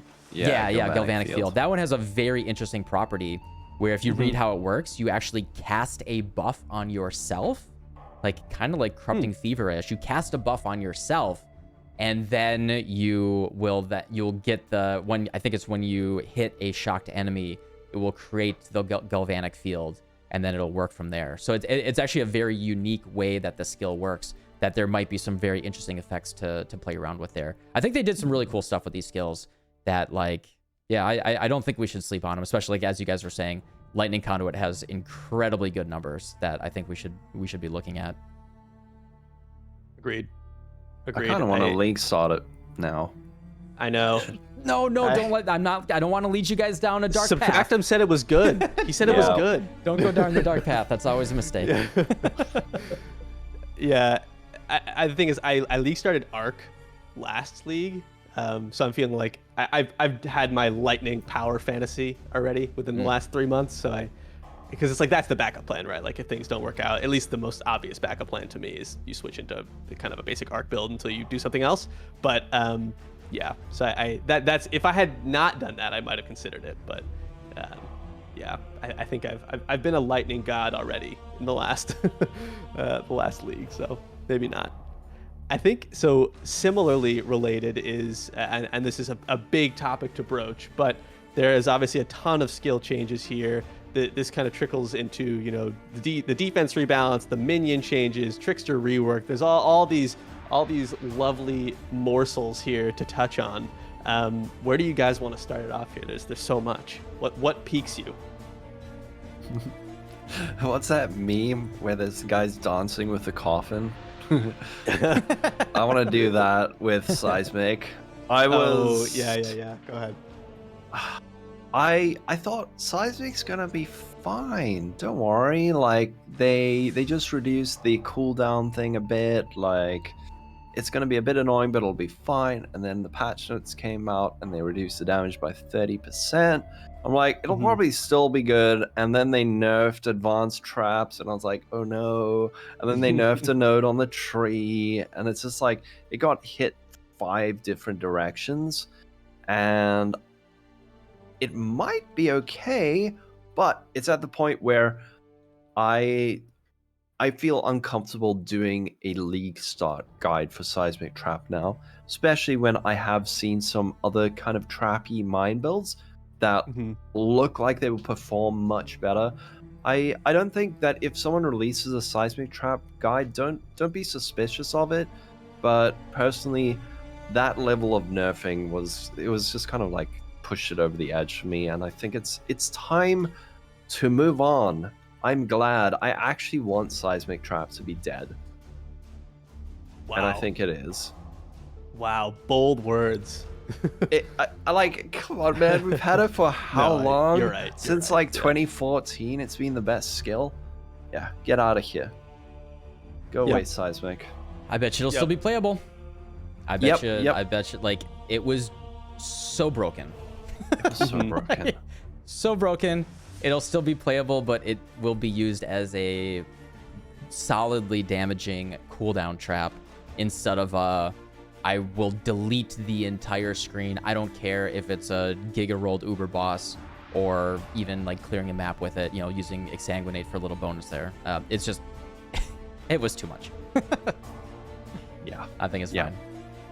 It's just a part of the meta shakeup, right? And like that's, to your point, it's overdue. It's overdue. Yeah, and it's probably going to be okay, but it's enough that hopefully it forces people to look in other directions, and then like I don't know, in a year's time, people will be like, "Hey, seismic's actually good again," and then the cycle restarts, the wheel of time. Yeah. Alcohol, very late building another seismic league starter guide. Yeah, everyone will have forgotten. Yeah, exactly. Obviously, the whole other big chunk of skill rebalances. Not sure where you guys want to go next. I'd noted a couple big ones like Blessings, EA, Cast on Death was a little memey, but still interesting that they. I feel like it's funny because the Cast on Death build was around for so long, and then it just became very popular with all of the, I think maybe the Uber bosses, right? But yeah, I don't know where you guys want to go now. There's so much to touch there. I mean, I just can't believe I haven't seen a Cleave League Start guide yet. Like it's I was thinking about it. It's just gonna blow up the whole screen. Like that was the buff it needed. Yep. I think it's pretty interesting. I think the Cast on Death thing is just degenerate, right? Like it is something in the game, but it is a degenerate thing where, like, honestly, I would be fine if the pinnacle bosses had invincibility phases, where like you could only chunk them like 30% life at once. I would be totally like it, just like literally just like a 1 second invincibility phase, just to stop Cast on Death. Like regular builds that actually attacked, you could still kill them in 3 hits, but just stop Cast on Death. I would be okay with that. I think it's nothing was super huge here. I think it's generally just like a moderate rebalancing. You know, they looked at like the really big, you know, fixing the detonate dead bug. Like we knew that was around for a long time. That was way too much. You know, seismic trap, Cast on Death. The routine balance pass. I would not have put that in the manifesto. I think so. Like that was clearly just a spreadsheet rebalancing, right? I bet you almost none of those numbers were actually touched by a human being. I bet you someone clicked balance skills and they just said like beep boop. All right, cleave relative, you know, times 0.15 multiplied by the denominator, blah blah blah blah. Okay, it needs 2 radius to be equal to the average size of sweep. All right, cleave is now balanced within the spreadsheet. Like that's all it was. And like the fact that they put that in the manifesto was comical, obviously. The only thing that like really jumped out at me that I've been playing around with a lot is Soul Rend. Soul Rend got 30% more damage, both on hit and damage over time. The damage over time, actually, I've been testing it a lot in 3.18, and it's actually like okay. It's actually like it's competitive damage. The problem with Soul Rend is it only has 0.6 space duration, and so scaling that into something comfortable is really obnoxious. But they're adding 30% damage to it. The on hit after the buff, like I spent a lot of time on stream yesterday just POBing, and even going full into on hit Soul Rend, don't do it. It's like it's still obnoxiously bad damage, but the damage over time component is really compelling now, where you could, like, if you're looking at Blight or Essence Drain or something, you could slot it in addition or as a replacement if you prefer that as a play style. And I think that was actually a really cool change. Almost all the other ones are pretty boring though. Yeah. I agree. Cast on Death is a funny one to include. It's like it's been around forever. I don't understand why it's like yeah, I'm with you. Odd. Sort of moving things along rather. Trickster Rework. I know. To everyone's favorite words. You know, the things to get you going. A lot there to unpack.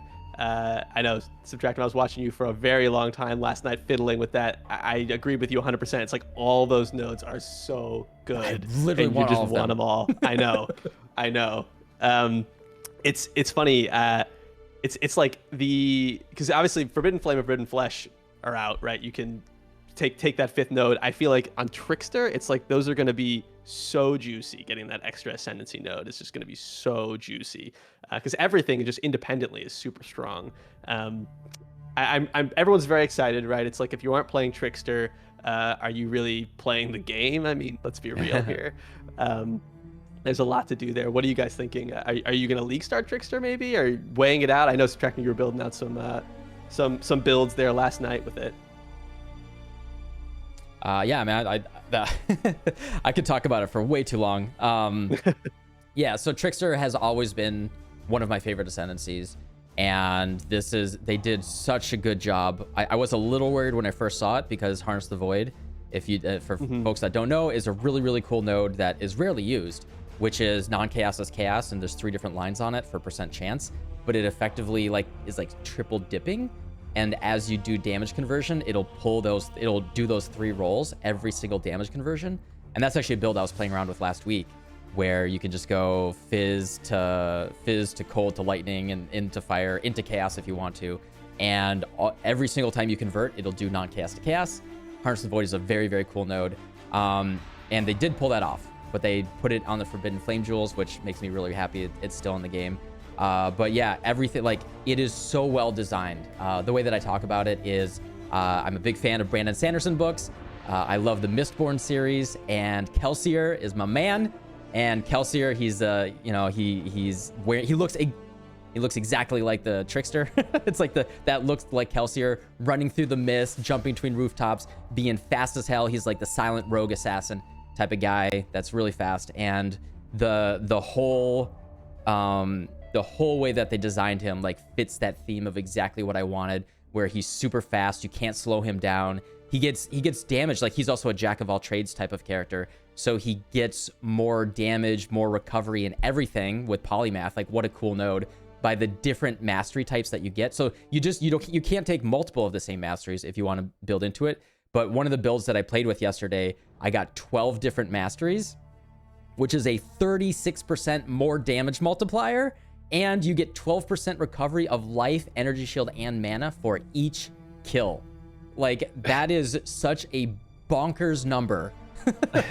That is such a crazy number. I think the One Step Ahead is one of the coolest nodes in the entire game. I fucking hate being slowed down. One of the worst things I hate about Path of Exile is getting slowed down. And One Step Ahead will make you effectively immune to chill, freeze, and stun. Stun does count as an action speed slow, and petrify as well. It will be, and I believe also Elder Slow. There's a bunch of little action speed reducing things. Hold on, we lost you. Yeah. I heard it turn off. Yeah. So there's everything about it. Not to mention the Soul Drinker and everything. Goddamn. They really perfect Ascendancy rework. I was a little worried because the last time they changed him, they literally just punched him in the face, threw him in an alleyway, and they said, "Oh yeah, you still got Ghost Dance? We'll just take that too." And they just they took everything away. How they look at how they massacred my boy, but they brought him back better than ever, and I am incredibly excited. Yesterday I POB'd both a damage over time Soul Rend, a self-cast Soul Rend, which on just a cherubims, I only think I had cherubims and pretty garbage gear. I was doing 2 to 2.5 million DPS at level 85. And then I also did a cold BV Trickster that on literally garbage gear. It was just a 5-link, +1 chaos wand, nothing else. I was at 1.5 million DPS, and he gets incredibly tanky for wearing nothing. I'm excited. There's a really good chance I'm gonna league start him. Yeah. I'm also tempted because it's a perfect blend of damage and defense, especially on the right-hand side. There's not a lot of recovery, right? But, well, I mean, there is a bit of recovery, but not to this extent, where you just have the most insane amount of recovery on kill, that kind of thing. Do you think a self-cast Forbidden Right Trickster would work? I'm not the best build guy, but I'm just curious, what sort of skills do you think work best with him? Sub or yeah, I mean, I think you could do self-cast Forbidden Right, because especially by going a little bit faster and all that, it could be okay. The problem is when you start looking too much at chaos skills. Chaos is, you just I'm always thinking in against a cultist, right? Yes, yeah. The value that you get with nearby enemies, -20 chaos res, 15% chaos damage over time multiplier, or just 15% more chaos damage. If you're doing self-cast Forbidden Right, especially if you're doing like hybrid life and ES, she gets 60 Chaos Rest for free. She's got Withering Presence, so she gets free withers that last for 15 seconds, +1 curse. It's like, and not to mention Forbidden Right wants to scale AoE. Forbidden Power scales AoE per power charge. I do think, yeah, you know, the damage ceiling is just going to be so much lower, probably on Trickster, and specifically for Forbidden Right, you get so much value on the Occultist that I think that one might be tough to be competitive. I feel like people are going to jam so many builds into Trickster this league that it's a good question though, right? Like is X build that was good on whatever Ascendancy last league, is it going to work on Trickster this league, because Trickster is so universally well-rounded and strong, at least from the way it looks. But yeah, it's like I found myself asking very similar questions. I was like, oh, there's this build that was on Deadeye. Could I make this work on Trickster? Or, you know, like, all these points to note. But yeah, it's like, especially Forbidden Right, cast on crit, from what I saw, is still going to be very strong next league if you want to play it. So it's kind of like it's going to be hard to compete, even just knowing how strong it was this league. Yeah, but I don't know. We'll have to see. It's just like, it's very rare, I think, that you have such a universal, everyone being like, holy shit, this is a big boy Ascendancy, you know. I feel like you don't see that very often with a lot of the buff passes.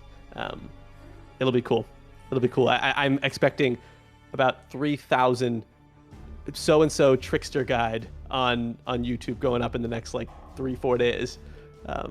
We'll have to see. Looking down the line here, there's a couple things we can still continue to touch here. A lot of this was in the manifesto, sort of old news, I guess, but there's the defense rebalance, as well as things like minion changes. Do we want to touch that one, or do we want to am I too outdated? Gazi, what do you say? I don't think it's looking too good, friends. Thanks, Gazi. Wow, right. I didn't realize Gazi was here. That was insane. That wraps that up. I mean, personally, I feel like I've spoken about this to death. I know, personally, so yeah. I don't mind if we skip it. Defiance Ban is still good spell suppression. If you're on the left side, get wrecked, but you have a million other defenses. So yeah, that's my 2 cents. Yep. Gazi's still making the S tier minion build. It's imminent, so we'll have to see how I think it turns out. I was watching Gazi yesterday, and I mean, he was definitely not happy when he read the manifesto, but I think you know, after everything's settled, they've shown enough power is probably going to be accessible, especially you get like +2 with the mirrored rings, and you know, Gazi always has this crazy mirror gear. You could get +2 to all minion spell skill gems on each ring. Who needs that old Necro Ascendancy when you can do that? And +2 on the helmet as well. I think, as Chris said, right now, minions are always 7 out of 10 from level 1 to level 100. But now they want to make it like other builds, where it's 3 out of 10 in Act 1. But you invest into it, it can get 10 out of 10 like other builds. And so I think that's totally fair. So, yep. You can also, couldn't you Krangler it for +4 on each with the new mirror Krangler? Oh no, I think it's +1. Yeah, I mean, I think it's +1 non-Krangled, and then +2 Krangled. I think we'll see. Gotcha. Yeah, I very much I've touched minions in the past. Like I said, at Reaper Start, but that was the last time. I would not call myself a minion aficionado by any stretch. That's for sure. So I guess last amongst the major things to cover here is league start plans. I know we kind of touched on this a bit with the Trickster discussion. What are you guys thinking from builds to Atlas strategy? I don't think there was anything super major that changed with the Atlas, or the Atlas tree rather, unless I'm missing something here. So what are you all thinking just across the board? Reap. Really? Okay. Whoa. It's been revealed. Reap. Yep. I don't know. I'm at a point where I know how to level it. I know how the super endgame looks, and that looks great. It's going to be fine in early maps. I'm just a bit scared about the transition into red maps. I'm just like, the single target might be a bit janky, and it definitely needs Awakened Unleash for it to start feeling really good. But the idea is Doriani's prototype with Reap, just the damage on it looks ridiculous. And now the good part is we're getting these rings with negative lightning resistance. So we might not even need to use Melding of the Flesh. Probably not. So hopefully I can get it online with just like even a 4-link Doriani's or a 5-link and like Awakened Unleash and a couple of minus lightning res rings. But I feel like I need to do a league starter video because people are like, hey, what are you league starting with? And this is a build that I'm almost like worried to share it because I don't think people should play it as a league starter, but they keep asking. And if I do a video, it'll be like, hey, don't play this, but this is what I'm playing. And if you do want to play it, you can play it, but don't play it. But it's going to be good. Is that, how do you do it ethically? Does that sound ethical if I say don't play this build like 10 times?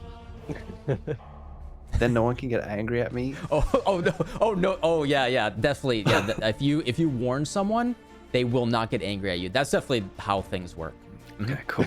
Yeah. No one will complain. No one will. Yeah, everyone reads everything. They definitely don't just grab the POB from the comments and immediately download it and be like, "This build sucks." And they definitely don't watch. They watch every single minute of your hour-long build guide every time. Okay. If I can't do Wave 30 Simulacrum day 1, don't waste my time. Okay. Oh man, it's so rough out there. Like, the expectation for league starters from a lot of players is just so unrealistic, and I will like pass up potentially good builds just because it can't do it can't do Maven on a 4-link. Like, Path of Math showed his build. It looks nuts. He did Maven on like a Tabby with underleveled gems on a 5-link with like the wrong sockets. He didn't have any jewels in his passive tree, and he just melts Maven, and he tanks everything, and he doesn't die, and everything else dies. I'm like, man, that's like the tier people are expecting. And now when I do my little weird Reap build, I'm scared people are gonna like cancel me over it because I can't do Uber Maven on week 1. I think, yeah. I mean, the other issue, right, is what people look at for different types of content. And I mean, this has been a thing has been a thing that's been discussed a little bit in the past week, is bossing versus everything else in the game, right? And bossing is to me, especially with Uber bossing at this point, especially with the rewarding and all that, besides getting your void stones, which, if you're in softcore trade, you can just, get a carry. It's not that necessary, right? And I definitely think that a league starter should be able to do like regular bosses, but Uber bosses, nothing wrong with, wanting to do Uber bosses, right? But like, Matt's Eye of Winter Miner build, like, you would have to pay me, like, let's say how much? Maybe $1,000? Maybe $2,000. Yeah, to play that build, right? Like, I couldn't envision a build I would less want to play, right? Nothing against it. Eye of Winter Miner, oh my god, are you kidding me? Ugh. Oh god, I would rather uninstall Path of Exile than play that build. But there's nothing wrong with it. Like, it's a really, really good build. It's a really, really good build. It's about bias and what you like to do in the game, right? And, like, Matt has his taste for like how he likes to play, generally how he likes to make his builds, and I have my preferences. And there's the thing, especially the way that I look at builds in Path of Exile, is like, the game is just a sandbox, and some people just want to go down a slide all day, and they're just like, all right, I'm just doing my slide all day, pretty cool. But I'm out here, I want to be on the swing set, I'm playing with Legos, I want to be playing with my trucks and everything. And it's really about what you want to do within the sandbox, and there's just nothing, it's not better or worse as long as the build fits you and your play style. So like, it's awesome that he can make a build that cheap, that's like super scuffed. He didn't even use his flask. I watched that video, didn't even use his flask. I thought that was an absolute Giga Chad play. He put his camera over the flask, And then afterwards, he opened up his inventory. He's like, full flask, didn't even touch him. Like, yeah, very, very strong build. But mapping with that build, like, I just, you know, I like mapping. I'm a map enjoyer. And I like movement in what I'm doing and all that stuff. And like bossing to me is such a tiny subset of the game. I love bossing, but like it's just like 5% of the game at the most, to the point where just like I just don't hyper prioritize it, especially on League Start. And so you know, I think that's kind of an issue, where when people are looking at what's going to be like League Starter and when people show off, like that's why I like when I show my League Starter content, like, you know, I'll show some like, you know, here's on 300 Chaos, I'll kill Phoenix, maybe I'll kill Cirrus or something like that. But I don't like, I will not talk about Uber bossing with any of my League Starters. I'm just going to show, here's a T16 map. I'm rolled up, you know, pretty hard Elkin Go T16, like Guardian map or something. But, you know, if that looks and feels good and is comfortable on, you know, fewer than 5 divines worth of investment, to me, that's very comfortable and that fits my definition of a good League Starter. And I want to, like, I always want to push the narrative that like, or push against the narrative of like how important bossing actually is. Cause like if you can map efficiently and comfortably and, or whatever the content, delve or heist or whatever, it's just about having the engine to play the game to then be able to expand into other content. And I find, especially with the Uber bosses, and like, you know, the loot tables are honestly balanced in such a way that there's no reason to do Uber bosses. You know, if you're not doing like a hardcore race or something, if you're not doing Gauntlet, Uber bossing is just isn't a reason to do it. Like you can say I did Ubers, you know, I killed Uber's Searing Exarch on day 2, but in terms of softcore trade, the actual return on that, there's so little, right? Like, fine, you got a, you know, you killed Uber, you know, you killed Uber Shaper and you got the jewel, right? You know, great. But like beside like the chance of that and just like the actual return on investment is just not there. And so anyway, I'm gonna be League starting a good mapper, is what I'm saying. All right. Yeah, I think I needed to hear that. I'm so like worried about the comments and stuff, man. It's like not the comments, but just I don't know. I don't want people to feel like ripped off. Almost. I don't know. That's why I'm a bit scared of doing the seismic build guide. But if I do a seismic build guide and it's bad, can I tell everyone that Subtractum told me it was fine, and I can direct the haters to you? Not if it's a trap. Not if it's traps or mines. Oh, okay, fine. All right. warned now. You can't put my name on traps or mines. I like my doing things like traps, mines, totems. They're just not my thing. Yeah, I'm so sick of it, man. We need more self do builds. You know what I mean? Like all the best builds are like, it's on totems, it's on mines, it's on traps. Damage, you mean? Yeah, like self cast in 2022 is like it's like a bit cringe, but I'm gonna do it. What about you, Amasid? Oh man, this feels like one of those leagues where I decide my League starter 25 seconds before the league goes online. You know, I have literally been there, and it's like I see the countdown. It's like 10 minutes, and I'm like, oh fuck, what am I gonna do? What am I gonna do? You know, I'm like panicking, like sweat. I really don't know this time around. I always inevitably do the rounds. I'm like, do I do brands? I'm like, should I play brands? I like brands. And then I'm like, wait, brands are bait. And then I talk myself down. And then it's like this like repeated, you know, schedule of talking myself up, being like, well, I could do this. This could work. And then I'm like, no, calm down. I really don't know. Honestly, I really don't know. I'm with you all in terms of or with Subtractor specifically in terms of like the mines and traps and totems. Not for me. I like the on-hit self-cast type build, but it's hard to. It's the league start potential is more limited there. So I don't know. I might try and make my own Trickster. I was weighing out a Trickster seismic throw build. I was trying to mess with that. I don't know. I really don't know. What? Seismic throw? What's that? Sorry, spectral throw. Oh, I was like, sorry. Yeah. We talked about so much seismic. My bad. I don't know. It's a big question mark. Doing the average PoE player I know. experience of like literally deciding Yeah. on the loading screen. I like it. Yeah, literally.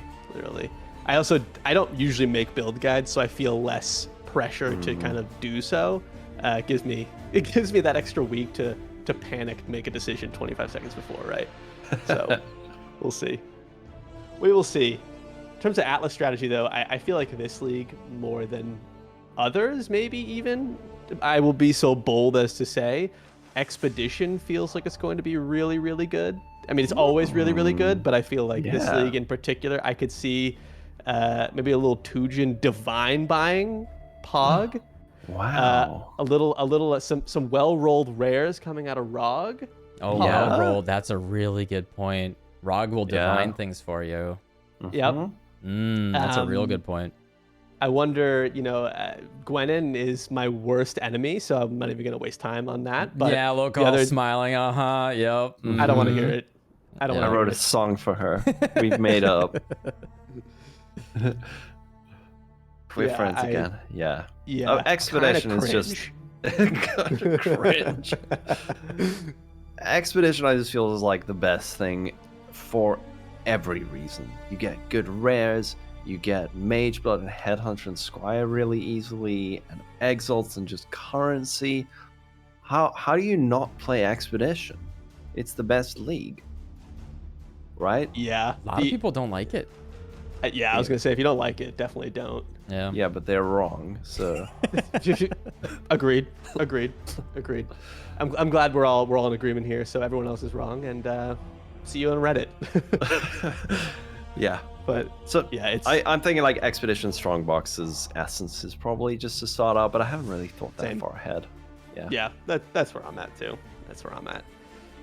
Especially since they added, what is it? Is stream of consciousness? Is that the one that gives you the 50% increased chance to see content? I can't remember exactly the name of it. It got moved. Yeah. It did get moved. Yeah. It did get moved. But yeah, that node just makes Expedition early farming so viable. That yeah, it'll be fun. It'll be fun. Okay. I had a couple other small things noted here, but I feel like we touched the major things. Is there anything else that you guys want to bring up before we just hit sort of those last couple there? Did we miss anything? Good. Are you gonna go to Exilecon Subtractum? I want to. I think it would be cool. Yeah, I think it would be super, super cool. I missed the last one. I mean, I was also, not as invested into Path of Exile at the time as well. But yeah, I would love to. It'd be really cool to meet people. Yeah. And You booped out again. Oh, sorry. I thought you were. I didn't even catch it that time. I was like, oh, he's done talking. all right. There we go. Yeah. So I think it would be really cool to, to meet people and, just experience that whole thing, and it'd be weird to be in a building with other people that play Path of Exile that much.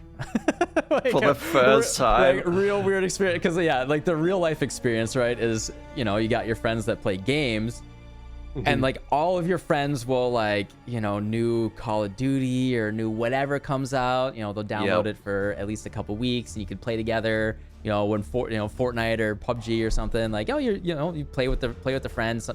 Hey, we're gonna play some League of Legends ARAM tonight. All right, the games you can play with your friends, but then you're like.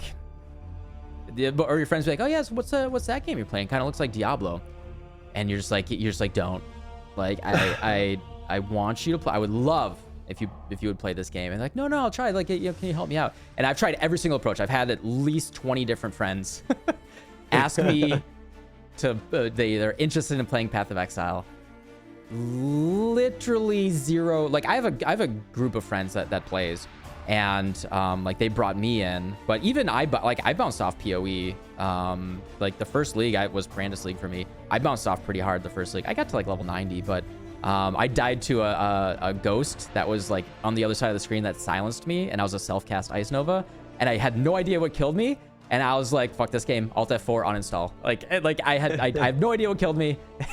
This makes no sense. Screw this game. And so I bounced off really hard, and then like Essence League I kind of bounced off as well, so I understand.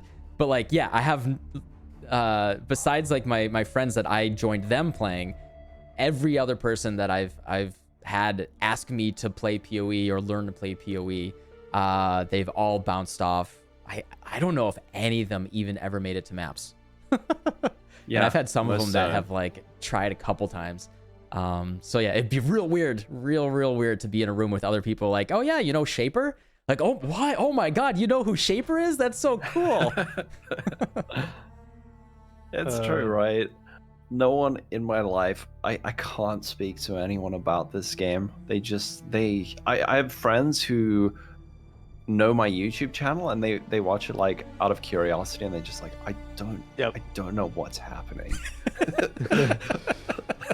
I'm like, most people watching don't either. This game's it's just so confusing. Yeah, I'll get like the occasional like text picture of my friends being like thumbs up in front of like one of my YouTube videos. They have no clue what's going on. Yeah, it's it'll be interesting. I would love to go if I could, but it is expensive. Whew, those tickets, the flights, yeah. But it would be fun. It would be very fun. I looked 2 nights ago and I was like, okay, I'm booking a year out. Let's just see. And it was like, yeah, like $1,700 round trip. And I was like, oh man. Oh, yeah. Okay. It's time to start the OnlyFans. Yep. Right. This is the ad, the big ad I've been waiting for. Thank you for the lead in alcohol. I lost. Yeah, exactly. Well, it would be fun. It would definitely be fun. You think you'll go local? No. I would also love to, but it's just so expensive. So expensive. Yeah. A dream. A nice dream. A dream. One day. One day. I mean, I think we covered everything pretty pertinent. I don't know if chat maybe has questions. I know we could do that. Whatever you guys are feeling. I'll defer. Subtract them. Yeah, I mean, I do see the foil items LOL in there. Oh yeah, I put that in there. Yeah. I think that's real. That's a funny thing. Yes. Is the design, like they want to give you that, like, much of the design of PoE is based on Magic the Gathering, and it's clearly inspired by Magic, and bringing in like the foil items is really, really interesting because they inherently have no value in League, right?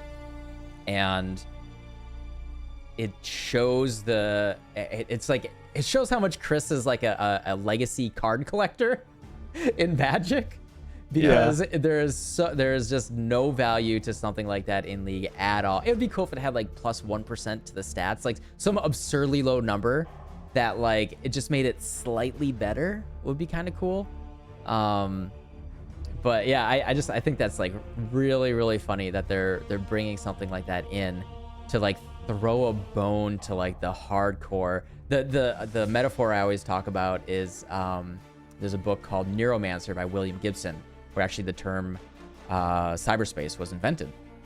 And there's towards the end of the book, spoilers for a 40-year-old book, towards the end of the book, there's basically this idea of like old money. You know, we have like old money families like Rockefellers and stuff right now, but taken to a dystopian extreme where you have like the equivalent of like $1 quadrillion or something that's just like holed up like basically in computers floating around in satellites around the planet. And it's just like these really slow moving, the slowest moving economy that's been bloated for decades and centuries and centuries. And that's the way I think about Standard League and the economy there. And I think it's, I personally just really don't like how much Standard influences League economy, especially when you get to the back half of League and like you see people that buy things up so they can flip them for inflated prices, the last month of a league, as someone who plays the entire league. But I always find it very curious to look at the economic impact of Standard as like an archaeologist perspective of just like, or anthropologist, I guess, and just studying the behavior of the rare creature of the Standard player that hoards 10,000 Eternal Orbs. And like, do they have bots that are automatically set up that like, oh, it listens for the word Exalted Orb in the league announcement, and the bot is programmed to immediately go like beep boop beep boop. Oh, Divine Exalted Orb, flip flip flip, run everything. Trading like. Or do we have these like old like Wintermute machines that are just doing language processing that are automatically trading everything against the futures of league changes, and just like especially with recombinators, and like it's such like a weird thing, and this like weird dinosaur economy that actually influences league economy. It's like, besides something like EVE Online, I'm not sure there's anything like it in video games, at least at this scale. And I was finding it like a really fun thought experiment. So It is cool. It's part of the reason why we love it, right? Yeah. yeah. Everything is very, there's a lot of depth. Yeah. A lot of depth. Wow. Chaos are down to 55 chaos in standard. I mean, exalts. Holy shit. Whoa. No, there's the scale. Yeah. Jeez. And divines, let's check out divines. I'm I think just it was like curious. 100. It was 100 when I looked yesterday. Oh, it's 1.3 exalts to 1 divine in standard. Well, So what's that's like what, 1 to 1? 75, 80? It's just like 1 to 1. Crazy. Oh no, that's in Oh, oh. Sentinel. Yeah. Oh. But I think it's cool, man. Like if you've got bots set up to do it, it's a bit lame. But oh no, in standard it's 2 exalts for 1 divine. So, but I love it. I love this league was probably the first time where I played the market based on news posts, and it was silly, but it was really exciting. With like headhunters, where they were like, we're gonna buff it, and then the price of headhunter went up, and I would like sell my headhunter, and then people would get bored, and then I'd buy it like a couple of days later, and then when the buff came out, I was like, I sold 3. Something, it was silly, but I kind of love that that's part of the game. Yeah, I mean, the market is so small, right? That it's kind of, you can do stuff like that in a more concentrated fashion, relatively small, right? Like it's not, it's big, but it's small. So. Yeah, I mean, I think it's really cool that that I don't know. It's interesting that you can do like real market speculation based on fundamentals, and just like it has that like you could like reverse learn actual economics, and literally like you can actually literally learn like real things if you wanted to, like, don't day trade, but if you wanted to. you could learn actual real things in the way that people react, and the way that it all shakes out through through playing Path of Exile.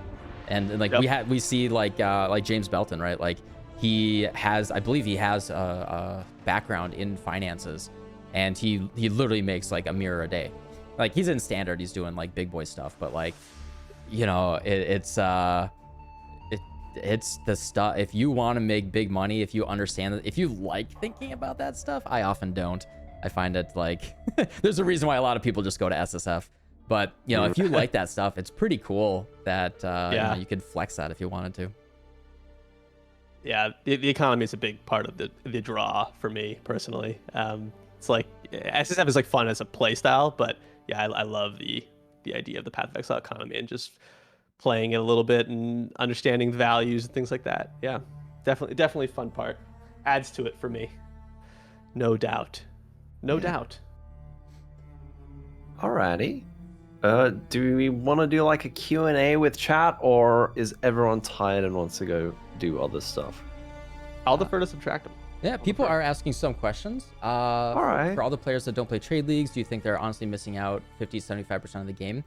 Frobel, I mean, I think the SSF trade difference is actually a really interesting choice as players. Like, especially you look at content creators, it's a pretty divisive approach, and I think it's just different, right? Like for me, I have to be in a different headspace when I play SSF, and I think you're in trade you're missing 50%, and in SSF you're missing 50%.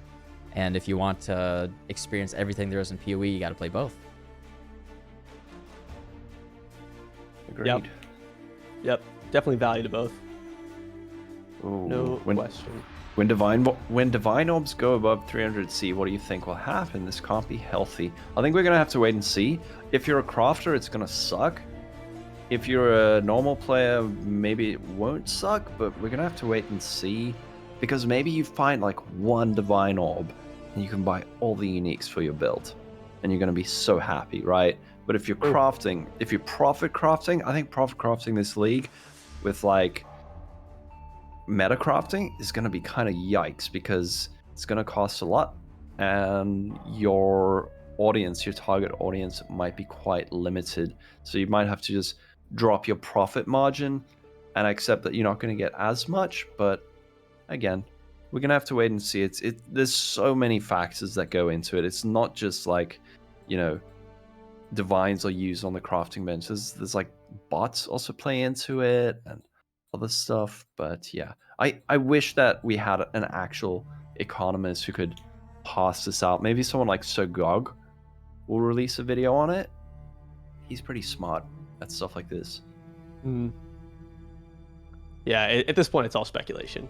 Yeah. We just have to see. I mean, because even the standard changes, or like the changes to the standard economy as they're occurring right now, are all speculation. Because none of these changes have been implemented, right? So it's just all in preparation for their implementation. Oh, he has? So Gog's got a video. I'm gonna watch it after this. Yeah, I think the big thing is there's no such thing as perfect economics. That's a big mistake that people that only read books the mistake that they make, especially with the way that trade and everything works in PoE, because just like you can just say no, or you could be AFK, you could be alt tabbed, you could be in a bad mood and just be like, all right, oh, I got whispered by 2 people, price just went up.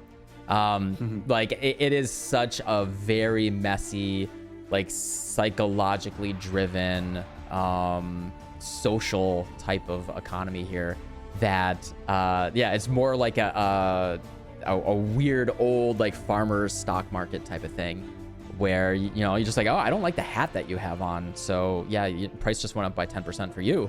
But like, oh, I like that flower in your hair, price just went down by 10%. And that could just like, yeah, like if someone's name made me laugh, like, oh, touch my scrototem, okay, well, you get half off. Or like if I'm feeling super generous, sometimes someone will whisper me, like at the end of a league, someone whispers like, hey, I'd like to buy your Watcher's Eye for 2x. I will just give it to them, right? Like if I'm just in the right mood, right? And so there's no such thing as perfect economics, and especially considering the amount of hubbub right now between divines and exalts and how messy it is. Like it is incredibly volatile right now in standard. People are doing crazy stuff, and that's in like the old big money where stuff is generally slowly moving. There's like scrambling, and then in a league start scenario, it's going to be, I think, even more churn, to the point where just like if anyone tries to like hard predict anything, especially in this economy, they're lacking critical information. They do not know. I can't wait. Yeah, it's a pretty efficient economy though, relative, at least early. So it'll kind of to some degree figure itself out over time. But yeah, early, to your point, Subtractive is going to be chaos, absolute chaos. Literally. Both literally and figuratively. Yeah, do that chaos. If anything, you know, the old trusty is still there. Do that chaos recipe. Old trusty. Do your lockpicking contracts. Get that base chaos. I think Harby is you know, my poor boy. Exalted shards. They'll be worth something. They might be worth, you know, like a chaos or 2 each. But I think Harbinger is looking pretty dire right now if you're trying to balance it between other content. But it is just like kind of throwaway free currency, so you're still getting chaos, and ancient orbs may actually have more value. We don't know, based on, you know, people might want to be ancient orbing certain unique bases this league. So yeah, Heartbeat might not be as bad as I think, but I think it is worse than it is this league. Yeah, that I agree with that for sure. Yeah, I can't wait to see an Exalt drop and it's just like yellow and it doesn't swing. So sad. Yeah, yellow Exalted Orb. So weird. So weird. It's gonna make the boing sound that like the current divine sound. So I think I think Exalts will still be in the 20 to 40 chaos range, which is still the swing range. So you'll still be getting that. I need my dopamine. Fart noise instead. I like that. I like that custom loop filter.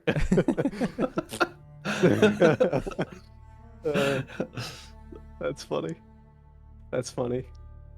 Yeah, I'm looking forward to it. I'm excited. It's gonna be fun. It'll be a good patch. Very, very rarely have I ever. I always have a good time, no matter what the changes are. So I'm always excited for these sort of things. It's definitely been my experience pretty much since I started. Let's see here. I haven't heard the word swing since the 90s. Oh man, that's the thing though. That's the thing. Swing. Yeah. Yeah, get rolled better for the Exile sound. I like that. A lot of custom loot filter potential.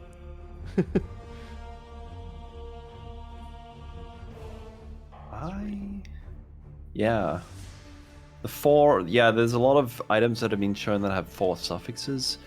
I don't know what's up with that. I don't know if anyone knows what's up with that. On non-mirrored items, I think. Yeah. There was one, they showed one of the new minion rings that had 4 suffixes, 2 prefixes, and one of the suffixes was like 66 lightning resistance, and it wasn't mirrored, because we know we can get like the higher tiers on mirrored items. I don't know. We're gonna have to wait and see. We're gonna have to wait and see. They've made item editor mistakes in the past, and their league reveals, so we'll see. Oh really? Yeah. Interesting. They could be. Yeah, someone just said they could be combination mods as well. They could be hybrid. Oh sure. True. There's so much potential there though. Those items, some of the ones they teased are so juicy. Can't wait. Yeah.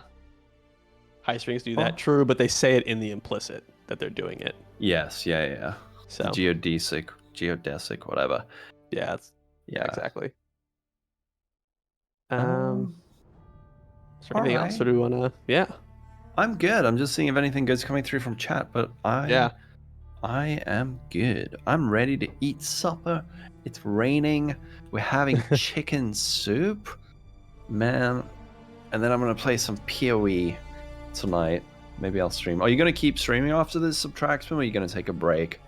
I think I'm gonna be taking a break. I gotta go pick up a snowblower this afternoon. Whoa. And I gotta have breakfast. Yeah. All right. Yeah. And every second that you can get off before league start is valuable.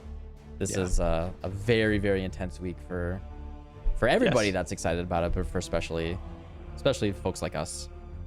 It's very stressful, I must admit. Especially that like Seismic was my backup. Like I'll at least have that, and now I'm like, oh, I need to find something else quickly. And real life work. Yeah. Anyway. Yeah. By the way, I didn't realize this. In that slideshow of the cats, there's actually a picture of Sniz in there. Yeah, there's a picture of Sniz snuck in there. That's so funny. He is in there. So Nicely done. Nicely done. I love it. Cool. Well, all right. Good stuff, guys. This was really fun. Fun. Yeah, thanks for letting me host. I hope everyone enjoyed. Thank you for hosting. Yeah, thank you. Thanks, Subtraction. Yeah. This was great. Yeah, always the highlight of the pre-league for me is doing this podcast. Maybe we can do another one in a month or two. We'll see. Yeah. The mid-league was good as well last time. Sounds great. Yeah, absolutely looking forward to it. Cool. All right. Thanks, chat. Bye. All right. Yeah, thanks everyone for watching. Chat. Thanks Locahol and Omicid. Let's go. All right. Thanks, Subtraction. Thank you. I'll see you guys soon. All right, I'll sign off. Bye, friends. All right, bye-bye. Bye.